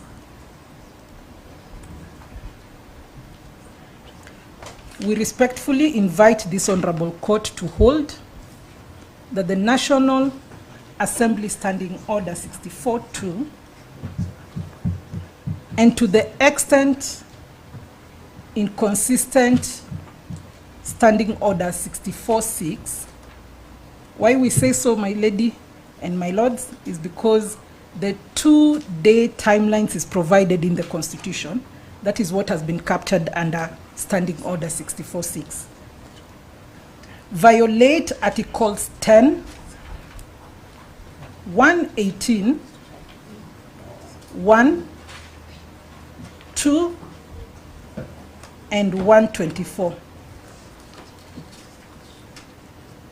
If you find favor with our prayer, then Standing Order 64,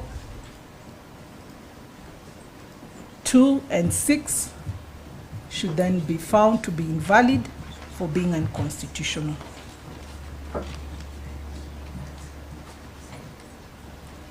My lady and my lords, as you retire to write your judgment, we need to answer to this question. We kindly request that you address yourselves to, can sovereign will expressed through election be reversed through a process too hurried, like that at the National Assembly, having been given 7 days, for the people to meaningfully participate in it? We look forward to a respectful answer of no.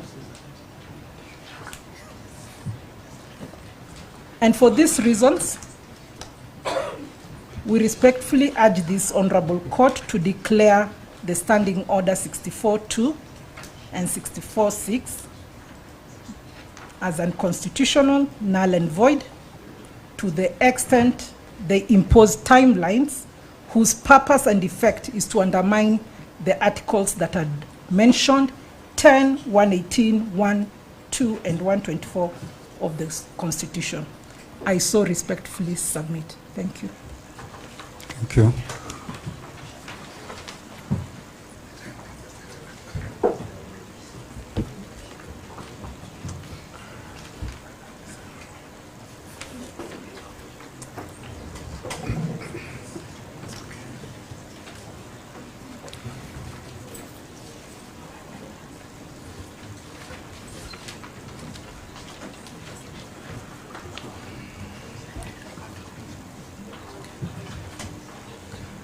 My Lord and my lady, my name is Njomo John,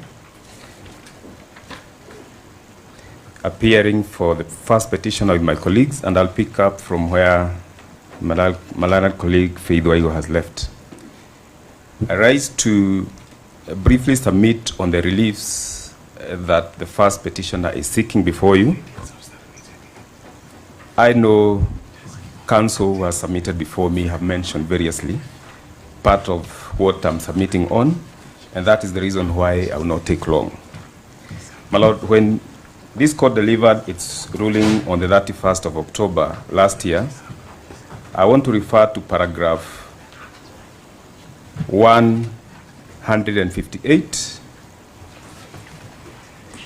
being the background under which the first petitioner is before you. He's literally in court today.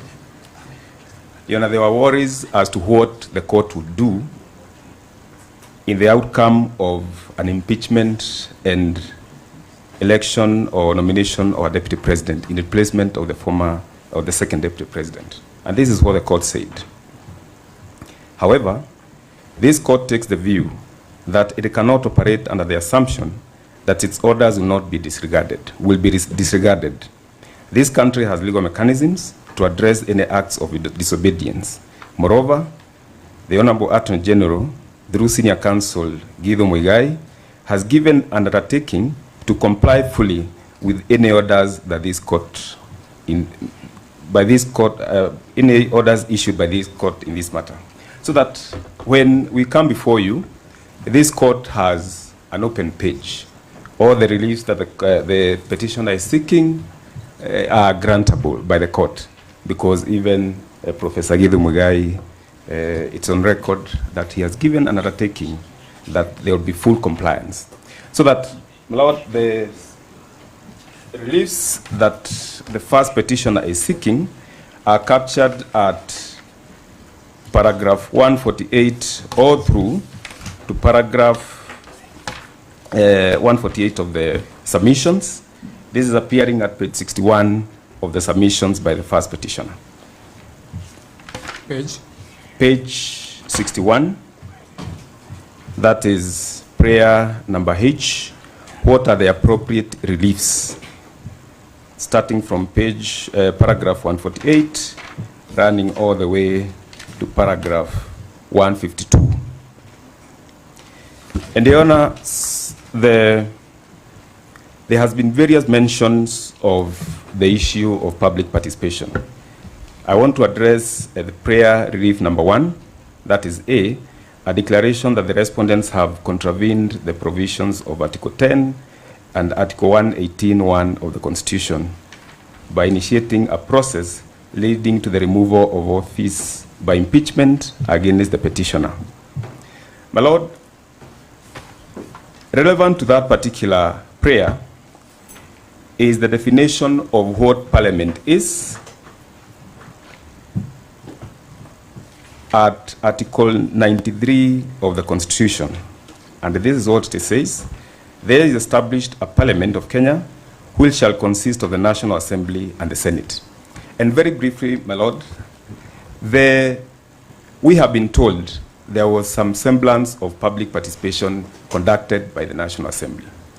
But on record, nothing has been demonstrated, or rather, the respondents, especially the Senate, has not given any indication that there was any semblance of public participation. The reason why I'm saying this is because Parliament is both the National Assembly and the Senate. Even if there was some public participation initiated by the National Assembly, there was none whatsoever that was initiated by the Senate. This is the reason why we are saying that there is violation of Article 118(1) of the Constitution, because the Constitution requires that Parliament shall conduct business in an open manner, and in its sitting and those of its committees shall be open to the public. It goes further to say that Parliament shall facilitate public participation and involvement in the legislative and other business of Parliament and its committees. So that then the question is, what happens when the Senate conducts its business without involving public participation, without invoking public participation? The answer can only be that there is a clear violation of Article 118(1) of the Constitution, and we pray that then the court finds that in favor of the petitioner. My lords and my lady, we have gone to pray for a declaration under B. I don't have to read the whole of it, but it has been explained by counsel that some of the charges that were confirmed against the first petitioner, there was multiplicity and duplicity of charges. That you have allegations and the particulars being referred to in support of a given allegation. So that then what we pray under a declaration that we are seeking under B, motion lacks the particularization and specificity required by Article 145(1) of the Constitution.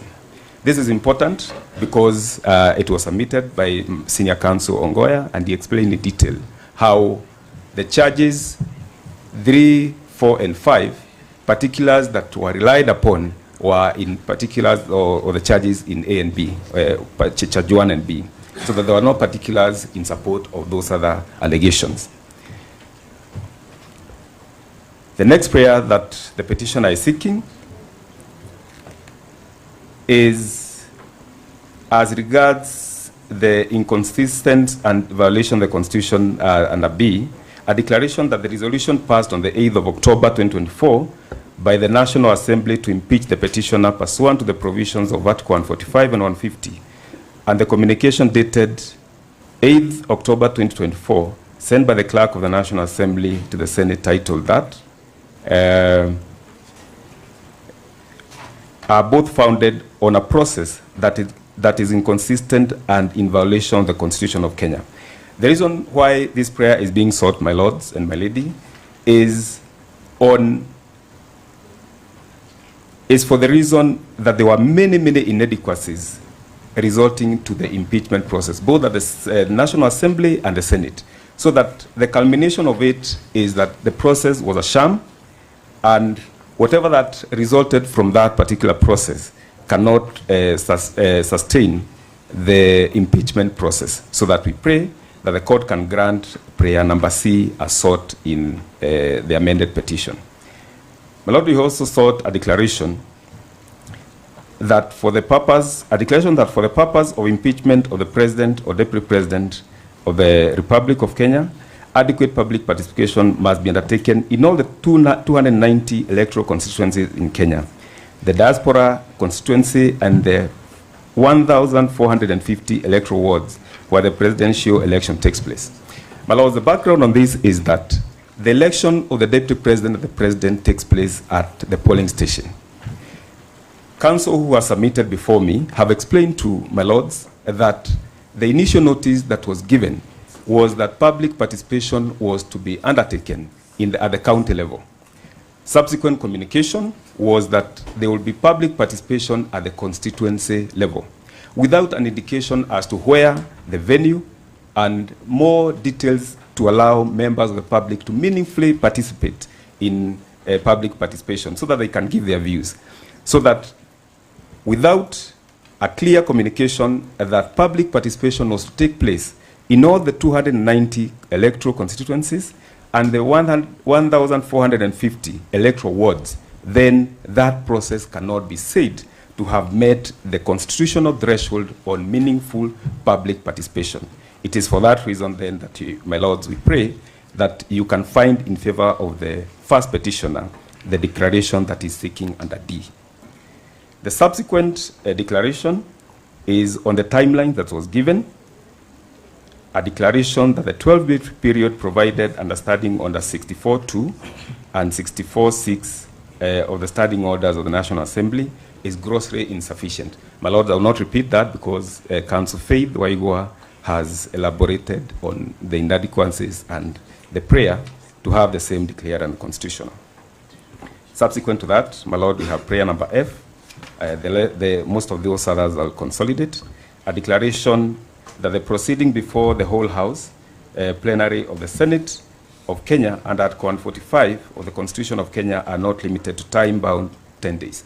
This is, my lord, what Ochiel Dudley explained, that the 10 days that the Senate imposed on itself was not, did not have any legal basis, so that it was not justifiable for the Senate to impose itself on a 10-day period to conclude the business in a very rushed manner. As it was indicated by the Speaker of the Senate, they wanted to do that with military precision so that they could attain a premeditated outcome in our submission. My lord, prayer number G is a declaration that the petitioner's right for fair administrative action under Article 47, a right to fair hearing under Article 50 of the Constitution were violated. My lord, it has been explained in detail how the first petitioner was denied a fair hearing, so that even at a point when he fell ill, it was communicated to the Senate, and Senior Counsel Paul Muite explained to the Senate the circumstances under which he was not able to proceed with the hearing before the Senate. The Senate proceeded, regardless of that particular communication, to proceed with the impeachment process. So that is a very clear indication that the process was not fair, and the rights of His Excellency regarding GACHAGUA under Article 50 were violated to the fullest. My lord, declaration number H that you're seeking is that the National Assembly and the Senate, in their evaluation of the impeachment proceeding before them, failed to properly assess each of the specified grounds and determine if they collectively and individually constituted gross violation of the Constitution. My lord, it has been explained to you again that even where a provision of the law has been declared unconstitutional, the National Assembly and the Senate still proceeded to find and uphold those particular allegations. The alikees have been explained, and the court has been taken through the process leading to the invalidation and declaration of the unconstitutional provision under that particular act. But nevertheless, the National Assembly did not consider it necessary to find that some of those allegations were even illegal, were unfounded, and could not stand the test of law. Next to that is an order that this court quashes several documents and communication. I will not read each and every order, but we have sought orders of certiorari to remove and quash the communication of 8th of October 2024, 17th of October 2024, resolving to remove the office of, from office by impeachment His Excellency Rigathi Gachagua as the Deputy President of the Republic of Kenya. The reason for this, my lord, is, as explained before, that there were legal illegalities that were committed along the way, and these particular notices of 8th of October and 17th of October were the culmination of those particular illegal proceedings, so that the only justifiable cause that the court can give is to quash the notices of 8th of October and 17th of October 2024, respectively. Subsequent to that, there is also a request or a prayer that the notice by the Senate of 17th of October be quashed. This is the notice communicating the impeachment of His Excellency Rigathi Gachagua to the National Assembly. My lord, we have then all the other prayers that we have sought. And my lord, by the time someone is being elected to the office of the Deputy President or any other office, the expectations that come with it. We have given an authority that this court can award damages where there are violations of the Constitution. This is the case of Imanyara versus Republic, where the court held that where there are violations of the Constitution, and this is at paragraph 151 of our submissions. My lord, you'll have a chance to look at it. The case of Imanyara and two others versus the AG, 2016 E-Kenya law reports, that where the court said that award of damages for constitutional violation of an individual's right by state or government are reliefs under public law remedies within the discretion of the court. So that at paragraph O of our prayers, the first petitioner has come before you and is praying for general damages, punitive and aggravated damages. These are not far-fetched because the court has previously found that they are awardable by the court, because if we have demonstrated to the court that his rights were violated, then the court can award damages as prayed under paragraph 01 of our submissions. My lord, we have also explained in detail that he was earning a salary that maybe I don't have to give a figure because there's a lot of calculations, mathematical calculations, but you will have a look at paragraph O, where we have listed the benefits that the Deputy President was earning, what he was entitled to, and what his salary could have been if he worked for the 5 years that the Kenyan people had given him a mandate. So that we have therefore calculated those particular salary expectations and benefits that he was entitled to under the law. And we pray that the court can allow and award those particular prayers as sought. My lord, the office of the Deputy President attracts some benefits, again, other than the salaries, which we have enumerated under paragraph P, because there are quite a number, including quite a number of issues, cleaners, gardeners, and all that. I believe that my lords will have a chance to look at those particular prayers and the allowances that he could have been entitled to, could he have served his full 5-year term. We do have the play that the court will allow the prayers as sought, and I believe you'll have a chance to have a look at all of them in detail, one by one, in awarding and agreeing to allow the petition as prayed. I think, Mr. Mashari, you have a word to mention about it.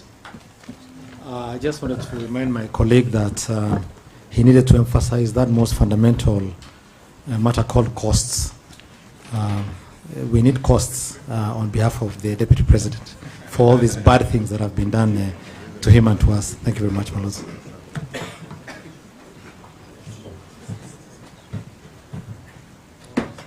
Well, that concludes the highlighting on behalf of the first petitioner.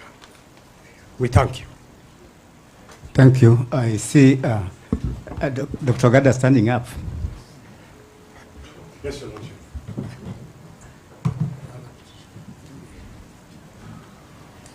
You said you wanted 2 hours, huh? No, 2 hours. We will be done in an hour less. Myself and my brother Sakim.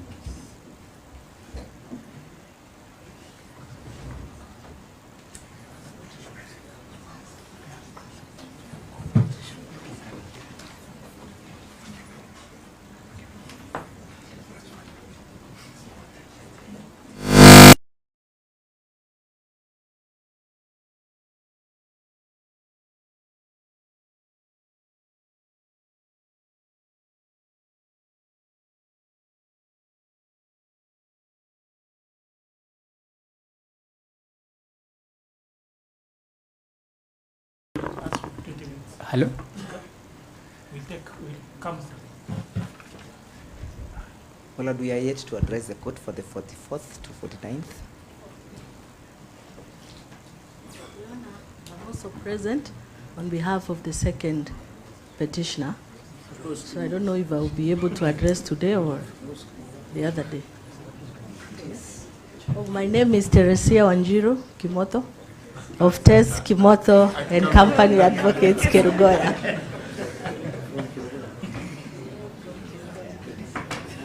Yes, my Lord, if I may, just for a minute. Yes. I'm not objecting to Tess. My Lord, in terms of equality of arms, I am concerned that the petitioners, having had 5 hours, and the other parties having the possibility of attacking another 1 hour or 2 hours, would then mean the respondent then would have, in terms of equality of arms, we then need the same amount of time in responding.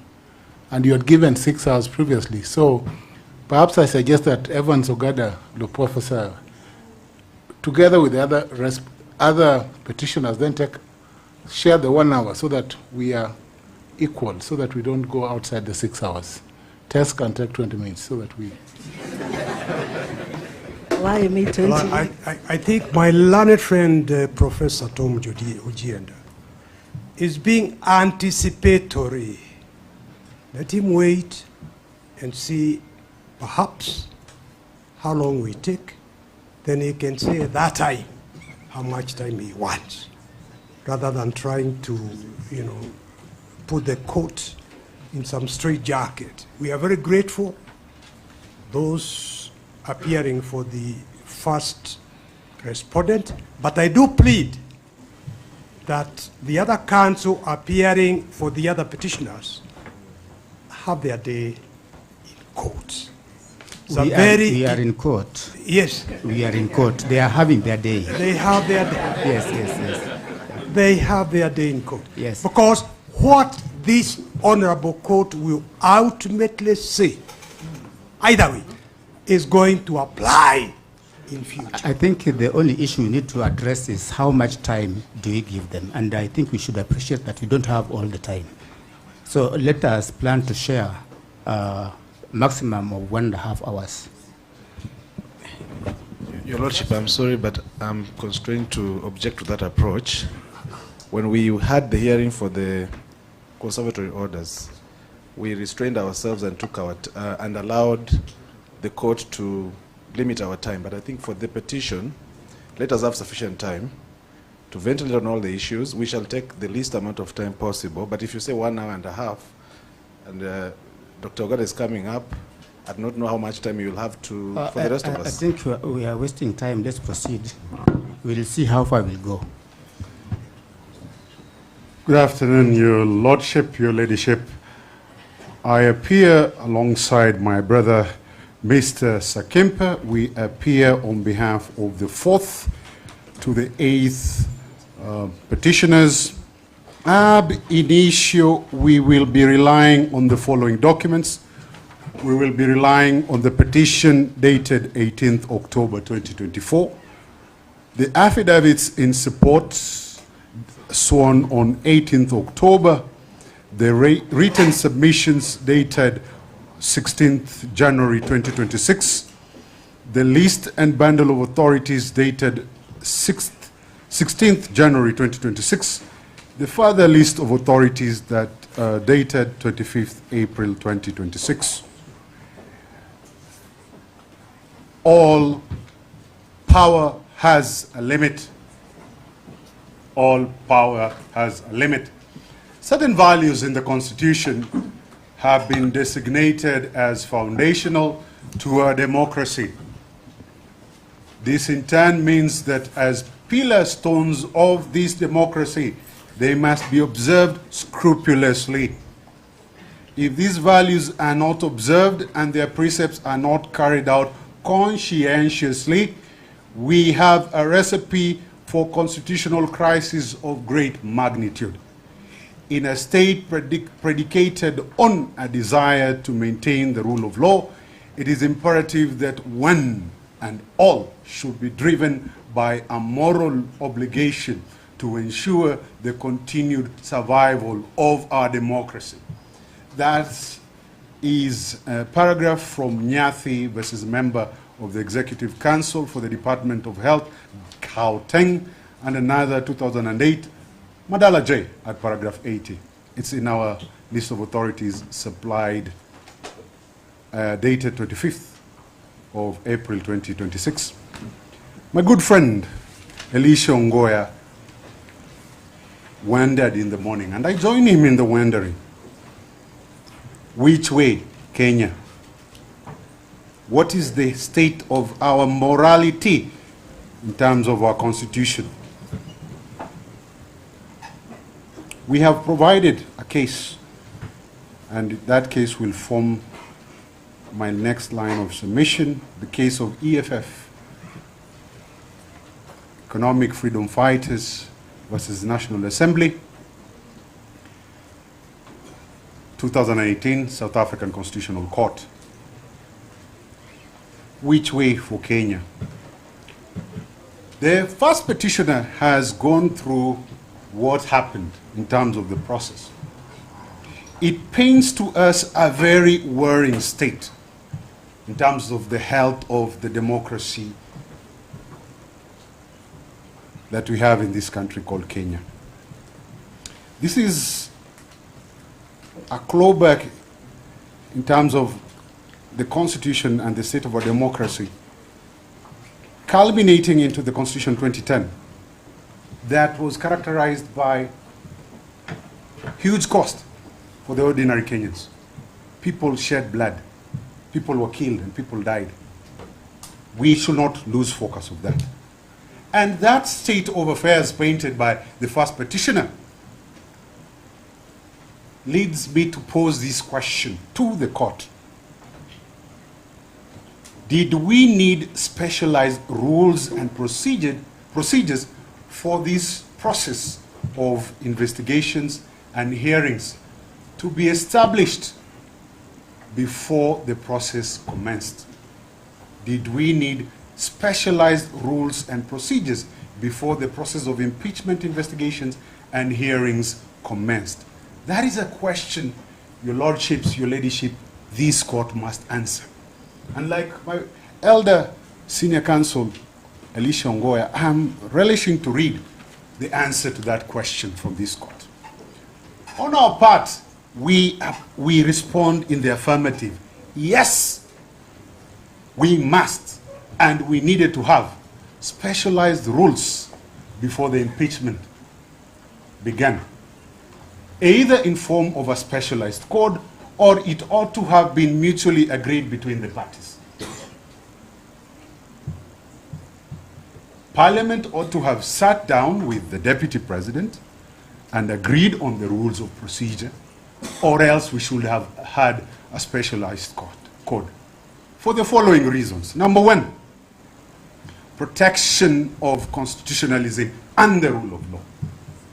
Pre-established rules ensure the impeachment follows constitutional norms rather than political convenience or sudden improvisation. The Speaker extends it to Saturday. Parliament says no. We will do as we wish. Error. Kosa kubwa. Secondly, prevents abuse of power and political witch hunts.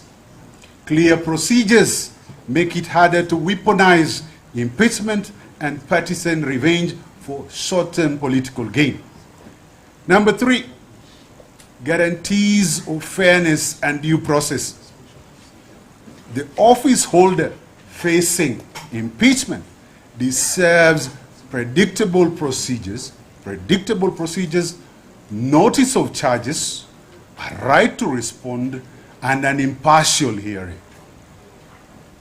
Number four, enhances legitimacy and public confidence. When procedures exist beforehand, the public is more likely to trust the outcome as lawful and not pre-engineered. Public trust, public confidence. Next, it ensures institutional consistency. Preset rules prevent changing procedures mid-process to suit the circumstances or the person under investigation. We are giving you, was it 10 days? Then midstream, we are going to continue, irrespective of whether you are sick or not. Rule of law questions. Can we operate a serious constitutional interrogation such as an impeachment in that manner? No, we say. Promote separation of powers. Structured procedures reduce institutional conflict by clarifying the roles of parliament, courts, and other bodies. Number 7, provides clarity and efficiency. Investigations and hearings move faster, are more coherent when procedural uncertainty is removed. Number 8, protects minority and dissenting voices. Those that dissent, and for aught we know, perhaps we had dissenters, people who are willing to vote against the impeachment. We may never know because the rules lacked. Formal rules ensure minority members in legislative bodies can participate meaningfully and are not outshot by majorities. It creates objective evidentiary standards. We had objective evidentiary standards from the courts. If that was applied in Parliament, that we don't know. But if that was agreed to in terms of rules, we will know what we are facing in terms of what evidentiary standard are we going to abide with. Finally, it builds a stable constitutional precedent. A predictable framework helps future impeachment processes remain consistent, credible, and less destabilizing to governance. A stable constitutional precedent can only emerge where constitutional values are treated as binding rules rather than aspirational rhetoric. If foundational values of the Constitution are understood as enforceable obligations, they naturally demand structured, predictable procedures whenever the most serious constitutional powers, such as impeachment, are exercised. In this way, fidelity to constitutional values become the anchor for consistency, ensuring that future impeachment processes are guided by principle instead of political expediency, and that governance remains stable, credible, and firmly rooted in the rule of law. The reasons for a rule-based impeachment process. There are no rules. In terms of the constitutional values at play, this court is going to make a decision for expediency. This is not just any other decision. Constitutional values are not decorative. They are not mere suggestions on the walls. They are binding obligations. These are our pillar stones, and these values that we have in the Constitution, such as the rule of law, due process, constitutionalism, accountability, transparency, separation of powers, are a must. They are inextricable. So when impeachment procedures occur without procedural law, clear procedural law, Parliament is no longer implementing the Constitution. It is operating outside it. And I dare confidently, with all the strength from my ancestors from Nyahera and Kisumu, say this, that impeachment is not a political ritual. It is a constitutional trial. May I repeat this for members of the National Assembly? My senator from Kisumu is here. Impeachment is not a political ritual. It is a constitutional trial. So without procedure, the process becomes arbitrary, and this directly undermines constitutional supremacy. That is one. Number two, the rule of law requires procedure. power cannot operate in a vacuum. The rule of law means that power must be exercised through known, predictable, and fair procedures. We are extending time for you till Saturday.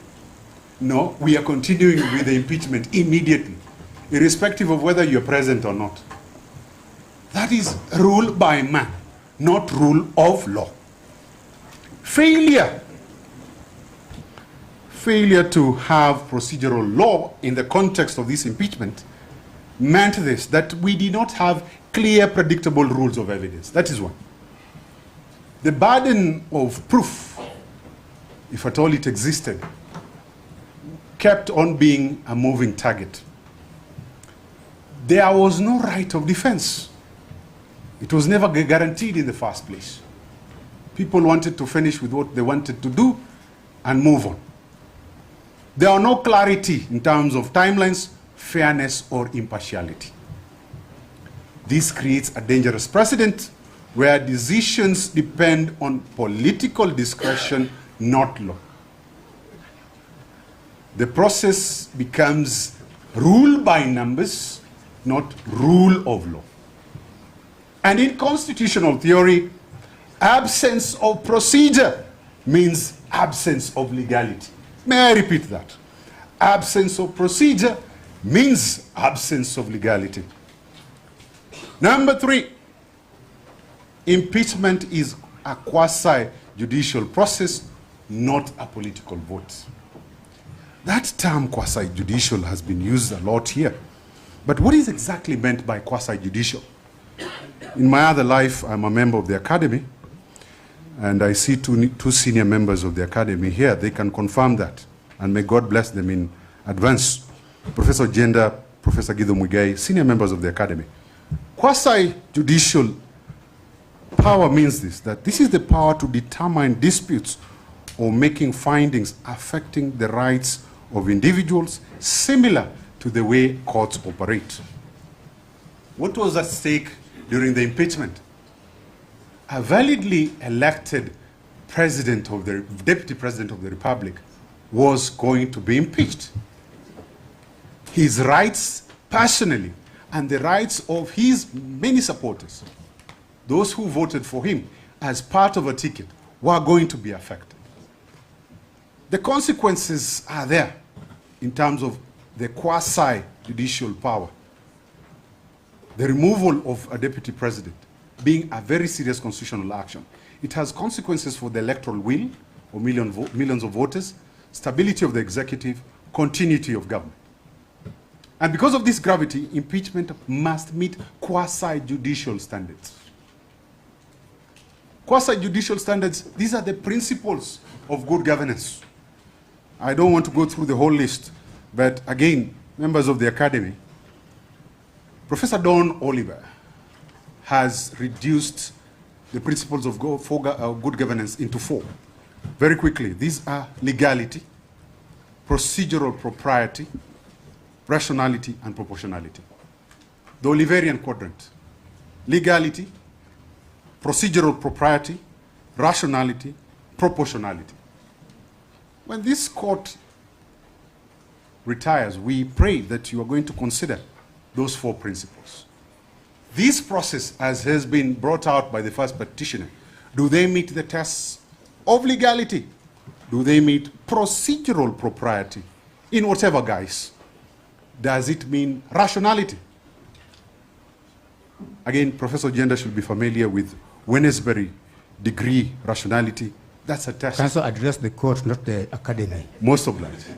Most obliged. Most obliged. If I veer into the academy, please forgive me. Most of the time, I veer towards the academy. Wednesbury rationality.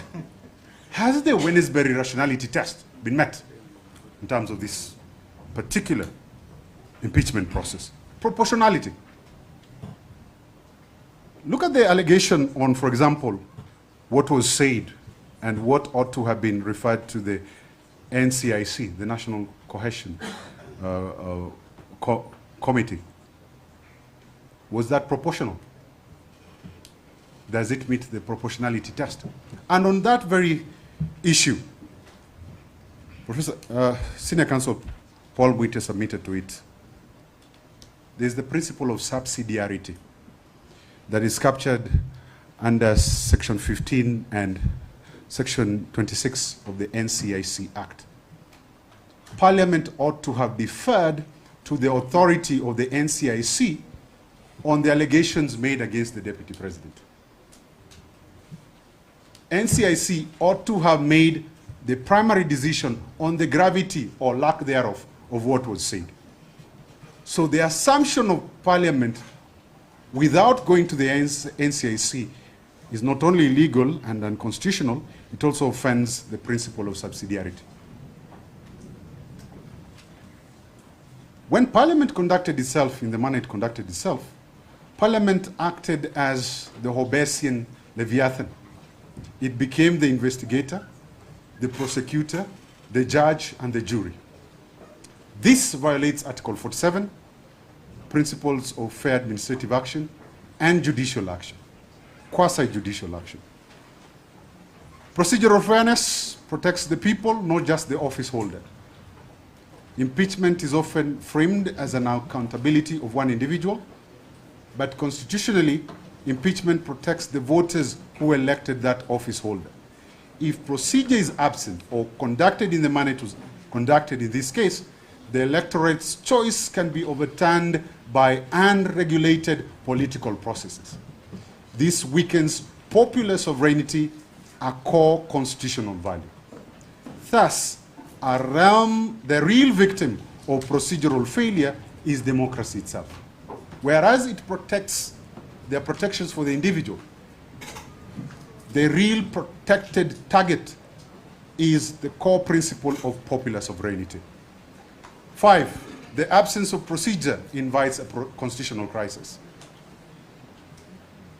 Why? Because without procedure, courts are forced to intervene, parliaments claim political privilege, the executive legitimacy becomes contested. We have a deputy president who did not come through the ballot. That's a legitimate question. Institutional conflict arises between the arms of government. And this leads to the usual talk, judicialization of politics, politicization of constitutional processes, public loss in institutions. A constitutional democracy cannot survive when removal of national executive and office holders lack legitimate legal guardrails. 6, separation of powers demands legal boundaries. Parliament has the power to impeach, but not without limits. Parliament becomes a judge in its own course without procedural law. Checks and balances collapse. Majority power replaces constitutional restraint. Remember, we are a state under constitutional restraint, not abundant political power. The way in which this impeachment process was conducted contradicts the idea that constitutional supremacy restrains political majority. That is something we will invite you to find. The rules of natural justice, there are 3. The right to be heard, freedom from bias, and those have been submitted to. Then there's the 3rd rule, the rule in Republic R versus Sussex, Justices ex parte McCarthy, 1924. And this rule, as articulated by Lord Justice Hewitt, simply says this, that justice must not only be done, but manifestly and undoubtedly it must be done. Justice must not only be done, but manifestly and undoubtedly it must be seen to be done. In terms of this process of impeachment, the processes continued when the substantive subject of impeachment was in hospital. He did not have the opportunity to rebut or to respond to the charges. In terms of the 3rd rule, the first 2 were submitted to. I focus on the 3rd rule. R versus Sussex Justice Magistrates. Justice must not only be done, but must be seen to be done. Do we see justice to have been done in this context? when somebody was sick in hospital and processes continue without him being present. It's a problem. Precedent danger. Today's deputy president, tomorrow's democracy. If impeachment can continue and happen in such a shambolic manner that it happened, future removals will be done and can be done more easily. The threshold for removing elected leaders becomes political convenience. My brother Ochiel gave us the history. I don't want to go through it. Political convenience brought us to where we are in terms of shielding the office of deputy president. Executive stability becomes fragile. This transforms impeachment from a constitutional safeguard into a political weapon. Is that what we want in terms of this court? In terms of the jurisdiction of this court, I have completed with the rules of procedure. I want to go to the jurisdiction of this court. The High Court has 4 jurisdictional capacities under Article 165. The High Court has original jurisdiction, appellate jurisdiction, supervisory jurisdiction, and writ jurisdiction under Article 165. At play, particularly with regards to the matters before this Honorable Court, are the supervisory jurisdiction and the writ jurisdiction of this court. The supervisory jurisdiction becomes particularly important under Article 165(6) when supervising quasi-jurisdictional capacity of various arms of government. And this is where the court will invoke its judicial review power or judicial review authority. What is judicial review? Judicial review has 2 limbs to it.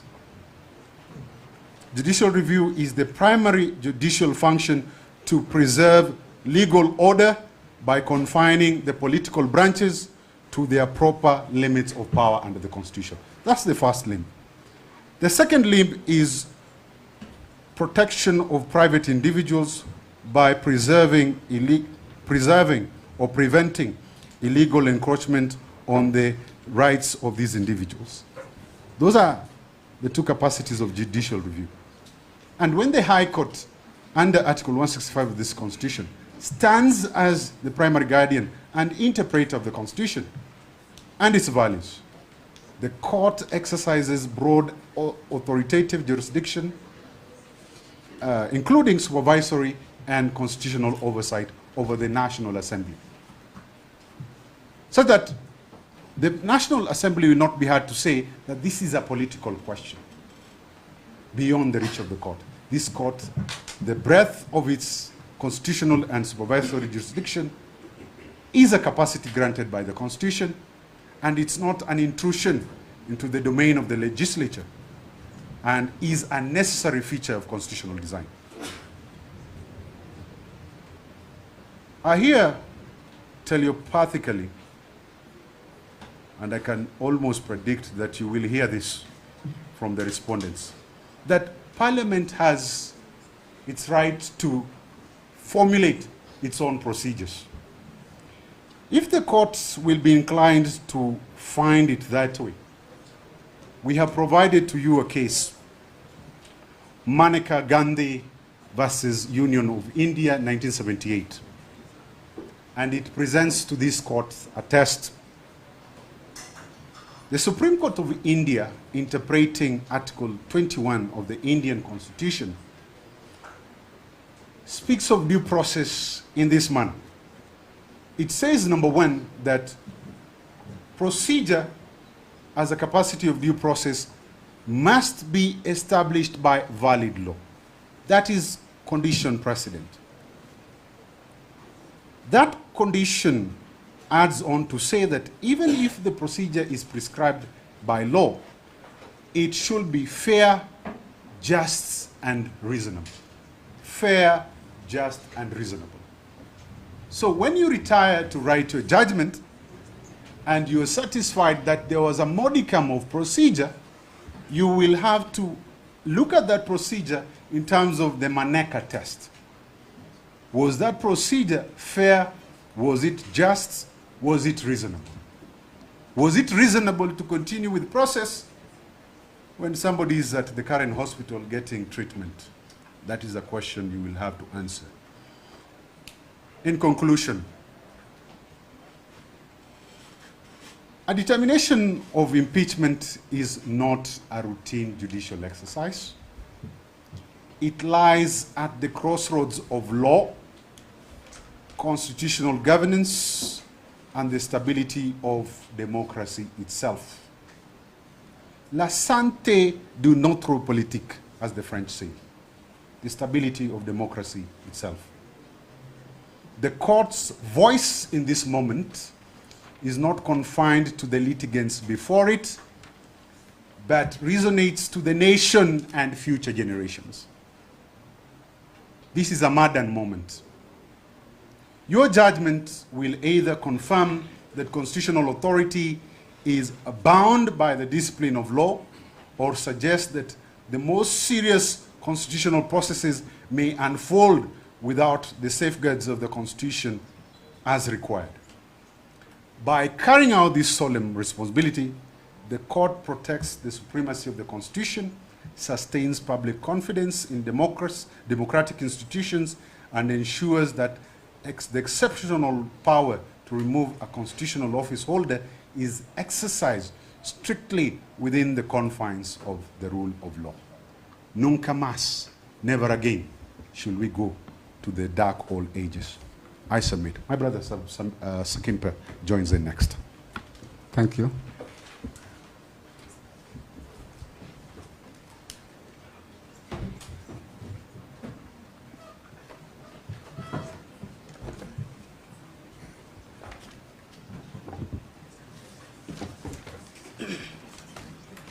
Yes, Your Lordships and my lady, my name is George Sakimpa. We do appear together with Mr. Ogada for the 4th to 8th petitions. Your Lordship, the petition that is before you is originally Kerugoya petition E015, and which has since been consolidated in these petitions. So, Your Lordship, I will only deal with 2 issues, because I do not wish to regurgitate what my seniors have already said. So, Your Lordship, I will just handle 2 issues, the first one being on the element of public participation, and it is going to be in twofold. That is from at the impeachment level, and secondly, public participation in terms of the appointment of the Deputy President, Professor Kithure Kindiki.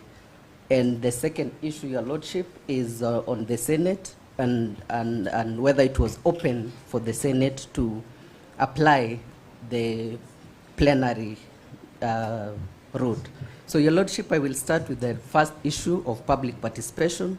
Your Lordship, the principles of public participation have already been eloquently espoused here, especially the BAT Supreme Court case. So, Your Lordship, I will not delve into that, other than to add that there is an international association for public participation, which has since developed at least 7 core principles when it comes to public participation. Your Lordship, Kenya, under Article 2.5 of the Constitution, general principles of international law do form part of Kenyan law, and therefore we do rely on those provisions. And there are 7 principles, and basically they have been well captured in the Supreme Court case of BAT. So, Your Lordship, so I would not wish to mention the 7 of them, other than to be referring to them when it is necessary. So, Your Lordship, the most important element of this public participation is that it has to be qualitative and quantitative. So, Your Lordship, what I'm going to do in these short submissions is to go to the evidence and to actually demonstrate that the public participation exercise that was conducted on 4th and 5th of October 2024 were neither qualitative nor quantitative. So, Your Lordship, I will begin with the affidavit that was sworn by the 4th petitioner, that is Honorable David Munyi Madenge, where, Your Lordship, in that affidavit, he says that he had no opportunity at all to to participate in terms of echoing the views. And what was the reason for his inability to air his views? Your Lordship, the reason is that when he went to the designated center, Your Lordship, that center was closed. First of all, Your Lordship, the center was not open. It was closed, and there are evidentiary documents that were attached to his affidavit to confirm that that venue was closed. And that is what he has deponed in his affidavit, to the effect that he did not participate at all, because all the residents of Kirinyaga in that instance who went to that particular station did not participate. They dispersed without having given their views in terms of the impeachment of the second deputy president. So, Your Lordship, the next issue is on the issue of the notice. Your Lordship, from the notice, especially the extension notice of public participation, that notice was pursuant to the orders that were issued by Honorable Justice Richard Mwongo in a petition that was earlier filed, and where the judge said that the modalities that were put by the National Assembly were not sufficient, and therefore ordered for a second phase of public participation. So, Your Lordship, what the National Assembly did, instead of going back and preparing for a proper public participation, as was ordered by the judge, they simply extended the public participation. Your Lordship, from the annexure that we filed, that is DMM1, Your Lordship, the notice is actually dated the same day when the extension was actually supposed to happen. So, from the daily newspapers that were filed, Your Lordship, it was on the very same day, that is on 5th of October 2024, telling the public that we have extended the public participation. So, Your Lordship, that notice was not enough, and even from the affidavits that was sworn by the 5th, 6th, 7th, and 8th petitioners, Your Lordship, they do confirm that they came to realize that the extension was given after, in fact, on the next day. So, in short, Your Lordship, because I don't want to repeat what my colleagues have already said, it is our humble submission that this court return a finding that indeed the notice was not sufficient for a meaningful and qualitative public participation. So, Your Lordship, on the other issue of quantitative aspect, my learned senior, Mr. Tom Masharia, had given a percentage in terms of the qualitative aspect, that out of 50 million Kenyans, only 200,000 gave their views in respect to the impeachment of the second deputy president. So, Your Lordship, that translates to 0.04%. And that is what basically said it's still 0%. So, Your Lordship, it was not quantitative and it was not qualitative.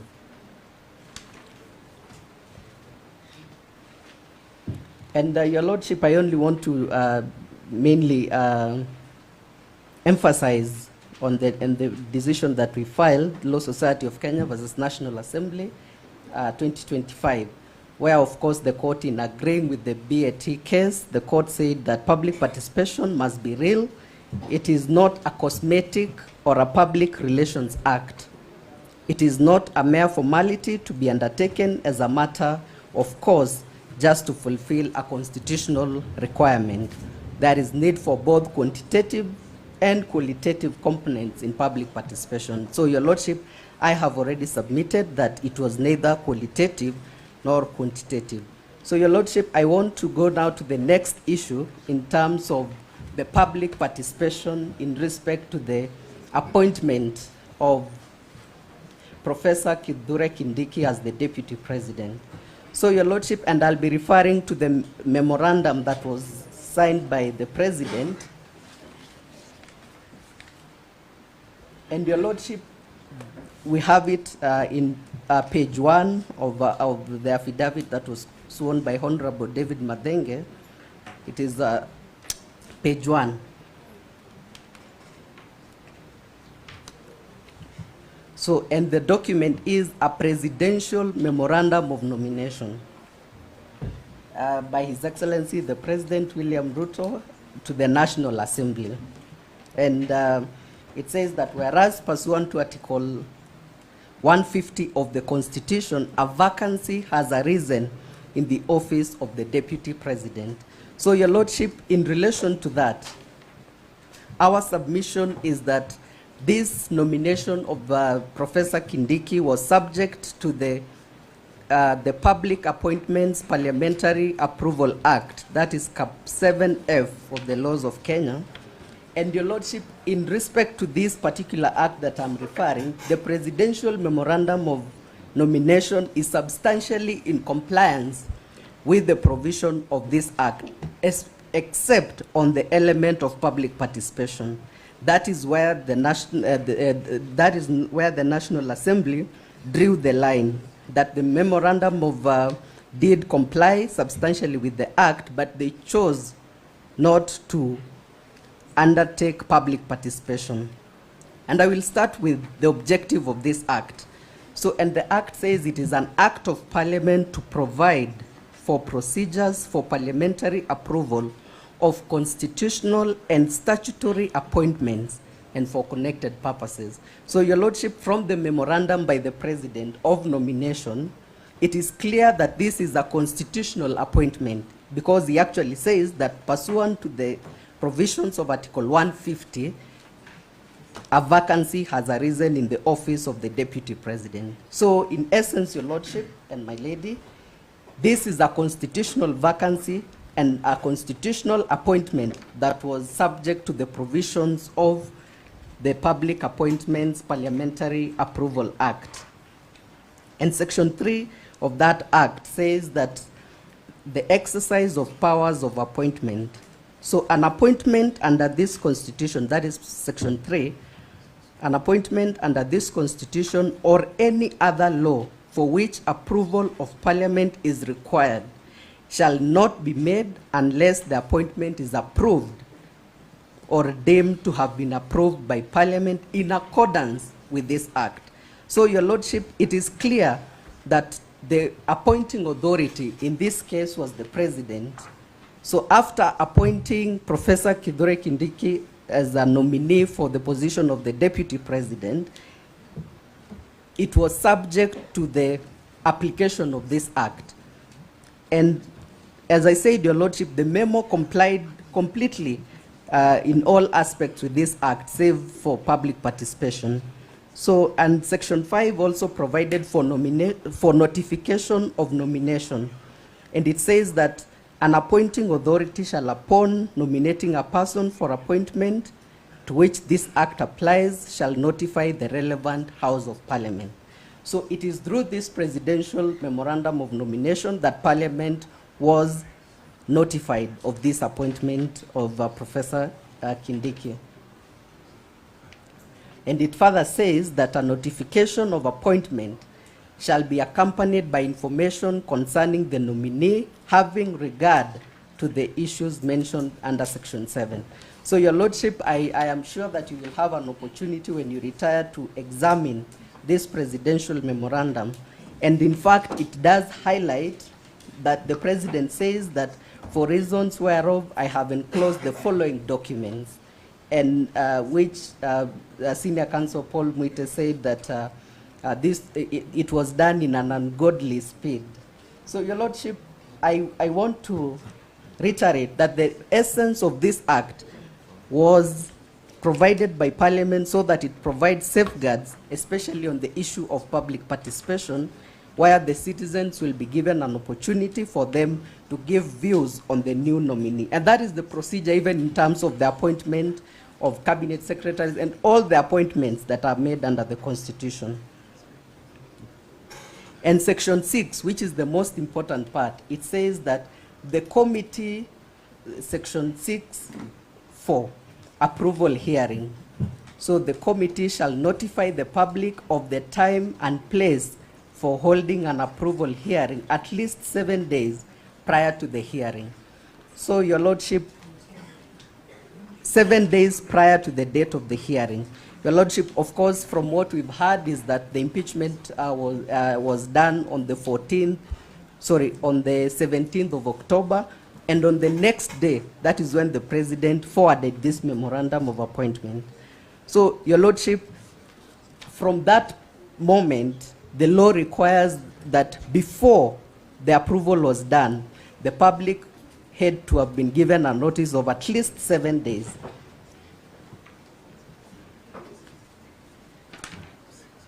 So, Your Lordship, and the president further says, in forwarding this nomination, that, and he quotes Article 149 of the Constitution, which says that within 14 days after a vacancy in the office of the president arises. So, Your Lordship, within 14 days, of course, this was done within a few hours. It was, the impeachment was done at night, and in the morning, the president did this act. So the president shall nominate a person to fill the vacancy, and the National Assembly shall vote on the nomination within 60 days after receiving it. So, Your Lordship, under Article 149, the Constitution gave 60 days for Parliament to consider the appointment of the new nominee. And the reasoning, Your Lordship, is that these documentations that have been given by the president forwarding the nominee, Parliament was under an obligation to consider those documents within a period of 60 days. Your Lordship, by midday on 18th of October, Parliament had already voted on the issue of appointment of Professor Kindiki in complete disregard of Section 6.4 that required the public was to be given at least 7 days so that they can give their issues in terms of the suitability of the deputy president nominee. Your Lordship, but obviously that was not done. And Your Lordship, I'll also now refer to the response that the National Assembly, in their submissions, they have filed, or rather they have given a ridiculous response to these submissions that we made. And under paragraph 361 of their submissions, they say that, in fact, this was a sui generis, procedure, to the effect that it was not an approval, but a vote by the National Assembly. Your Lordship, assuming even we take the argument that they say that in fact it was a vote and not an approval hearing, Your Lordship, then the provisions of Article 118 of the Constitution will then apply, because they will still need to conduct public participation as required under Article 118. And Article 118 provides that public access and participation. So it says that Parliament shall facilitate public participation and involvement in the legislative and other business of Parliament and its committees. So, Your Lordship, even if they escape the provisions of Section 6.4 of this Act, of the Public Appointments Parliamentary Approval Act, then they cannot circumvent the provisions of Article 118, which requires that Parliament must still, in all its businesses, involve the people. And Your Lordship, there is an authority that I want to rely on, and that is Legal Advice Center and two others. It is in our case, in a bundle of authorities, versus the County Government of Mombasa and 4 others. It's a 2018 decision. And Your Lordship, I just want to quote in verbatim a very small part where the court said that the purpose of permitting public participation in the lawmaking process is to afford the public an opportunity to influence the decision of the lawmakers. So, Your Lordship, assuming that we were to take the proposal that they said that this was a vote that ought to have been taken by the National Assembly, then under Article 118, they must have sought public participation before they made the vote to approve the deputy president nominee.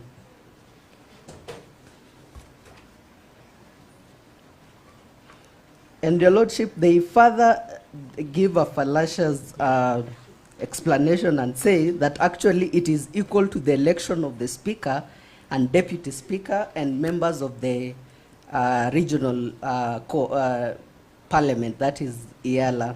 So, Your Lordship, that is not true. In this case, this nominee is directly appointed by the President, and there is a memorandum of presidential appointment. In the case of a Speaker and members of the East African Legislative Assembly, they are directly elected by Parliament, or rather in whichever house that is applicable. So there is no nomination that happens by any authority in terms of before the Speaker is elected. They are directly elected by the members of Parliament. So, Your Lordship, the last issue that I'm going to discuss as I conclude is on the issue of whether the Senate violated Article 145 in terms of taking the plenary route. Your Lordship, our submission is that it was not open in law for the Senate to take the approach of the plenary. And my learned senior Ochiel Dudley had already discussed Article 145.3. So, Your Lordship, I will not belabor on that point, other than to submit that under that provision, that is Article 145.3, where it says that the Speaker of the Senate shall convene a meeting of the Senate to hear the charges against the President, and the Senate by resolution may appoint a special committee comprising 11 of its members to investigate the matter. So, Your Lordship, even if we were to apply all the statutory, or rather all the interpretations, rules of interpretations of the Constitution, all of them will point to the position that the appropriate route was the special committee. And Your Lordship, there is, the first rule is the literal, of course, interpretation of this provision. It is clear that from the reading of that provision, there is nowhere in which the framers of the Constitution provided that a plenary session can be held to investigate into the conduct of the Deputy President. And in fact, Your Lordship, from Article 145, it is clear that the Constitution was very clear in terms of the impeachment of the President, because it does apply to the President, and of the Deputy President. It went further to actually provide what needs to happen. And it is a constitutional buffer that was put there to ensure that whoever is undergoing the process of impeachment will get the benefit of the law. And I will shortly be reading the provisions of Article 27 of the Constitution, where it actually provides for equal benefit of the law. And maybe I can just quickly, as I finalize, read section 27(1), which provides that every person is equal before the law and has the benefit and has the right to equal protection and equal benefit of the law. So, Your Lordship, under Article 27, there is a benefit that has been, under Article 145(3), there is a benefit that has been put there by the Constitution, and which the second Deputy President was entitled to benefit from this provision of the Constitution in terms of having a special committee to investigate into the allegations that were leveled against him. So, Your Lordship, and if we look at actually that provision again, if we were to take the position that actually a plenary is also a route that is provided here, it will actually amount to a discriminatory act in the following sense, my Lord and my Lady, that it means that the Senate will be deciding, there is no criteria as to when the special committee will be applied by the Senate and when a plenary will be applied by the Senate.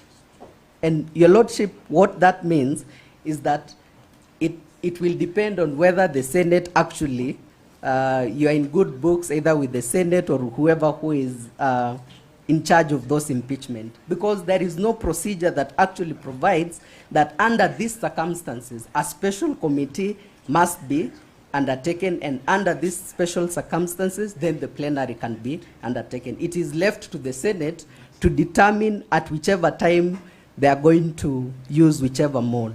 And Your Lordship, that has been demonstrated even in the impeachment of governors, where you find that some governors are subjected to the plenary, others are subjected to the special committee without any justification why this was used over that. And therefore, the purposive interpretation and holistic interpretation of this article will yield a conclusion that at all times when it comes to the impeachment of the president or the deputy president, a special committee must be constituted by the Senate for purposes of hearing, investigating, first of all, whether the charges have been substantiated before a recommendation is made to the Senate.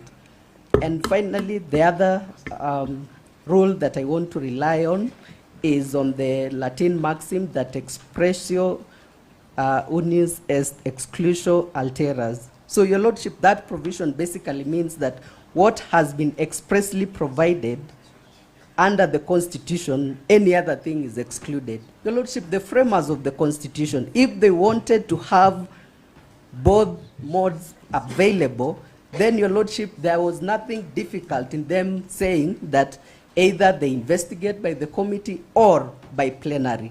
They expressly excluded the provision of a plenary, because what the Constitution wanted is a process where the president or the deputy president is given an opportunity to, first of all, for the Senate to first of all investigate by the committee, and finally that the matter be deliberated in the Senate. So, Your Lordship, in light of those brief submissions, we do pray that this Honorable Court finds that the impeachment of the second deputy president was unconstitutional, invalid, and null and void. Those are my humble submissions. Can you in just 1 second tell me the remedies we're seeking in this petition? Yes, Your Lordship. In our petition, we have several prayers that we've sought, and the first prayer is a declaration that the appointment of Professor Kithure Kindiki as the Deputy President of the Republic of Kenya was invalid, null and void for the reasons that we've given in terms of there was no public participation.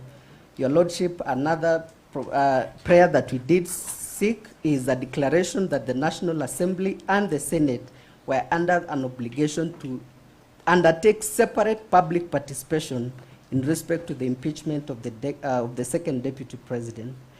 Further, Your Lordship, another prayer that we sought for a declaration that the public participation that was conducted by the National Assembly on 4th October and 5th of October was not proper, effective, and meaningful within the provisions of Article 10 and 118 of the Constitution. And finally, that the impeachment process of the first interested party, being the second deputy president, was invalid, null and void. Those are the submissions. And Your Lordship, of course, cost of this petition. Thank you very much. And we do support the position that was taken by the first petitioner. Most obliged, my Lord.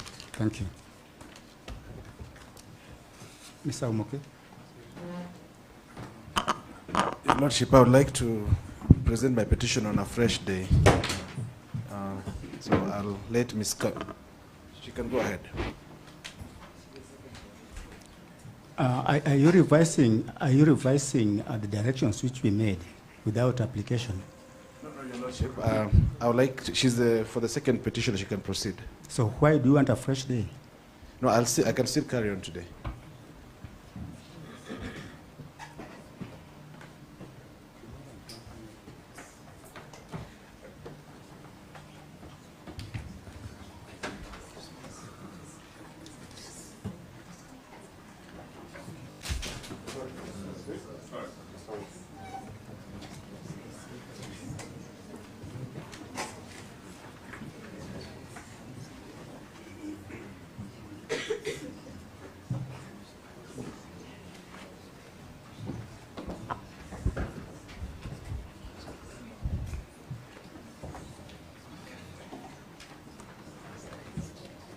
Yes, my name is Teresia Wanjiru Kimoto Makazi from Tess, Kimoto, and Company Advocates, Kerugoya. I'm for the second petitioner. So, my petition is the one dated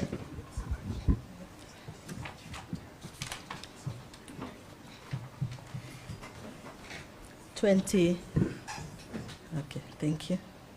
It's the one dated 25th September 2024. And in that petition,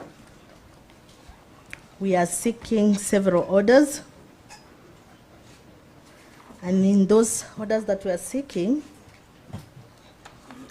one, we are seeking that the then Honorable Rigathi Gachagua, there be a declaration that the constitutional rights of the applicant, who is the petitioner, provided for under Article 10, 27, 28, 29, and 47 of the Constitution have been violated by the respondents.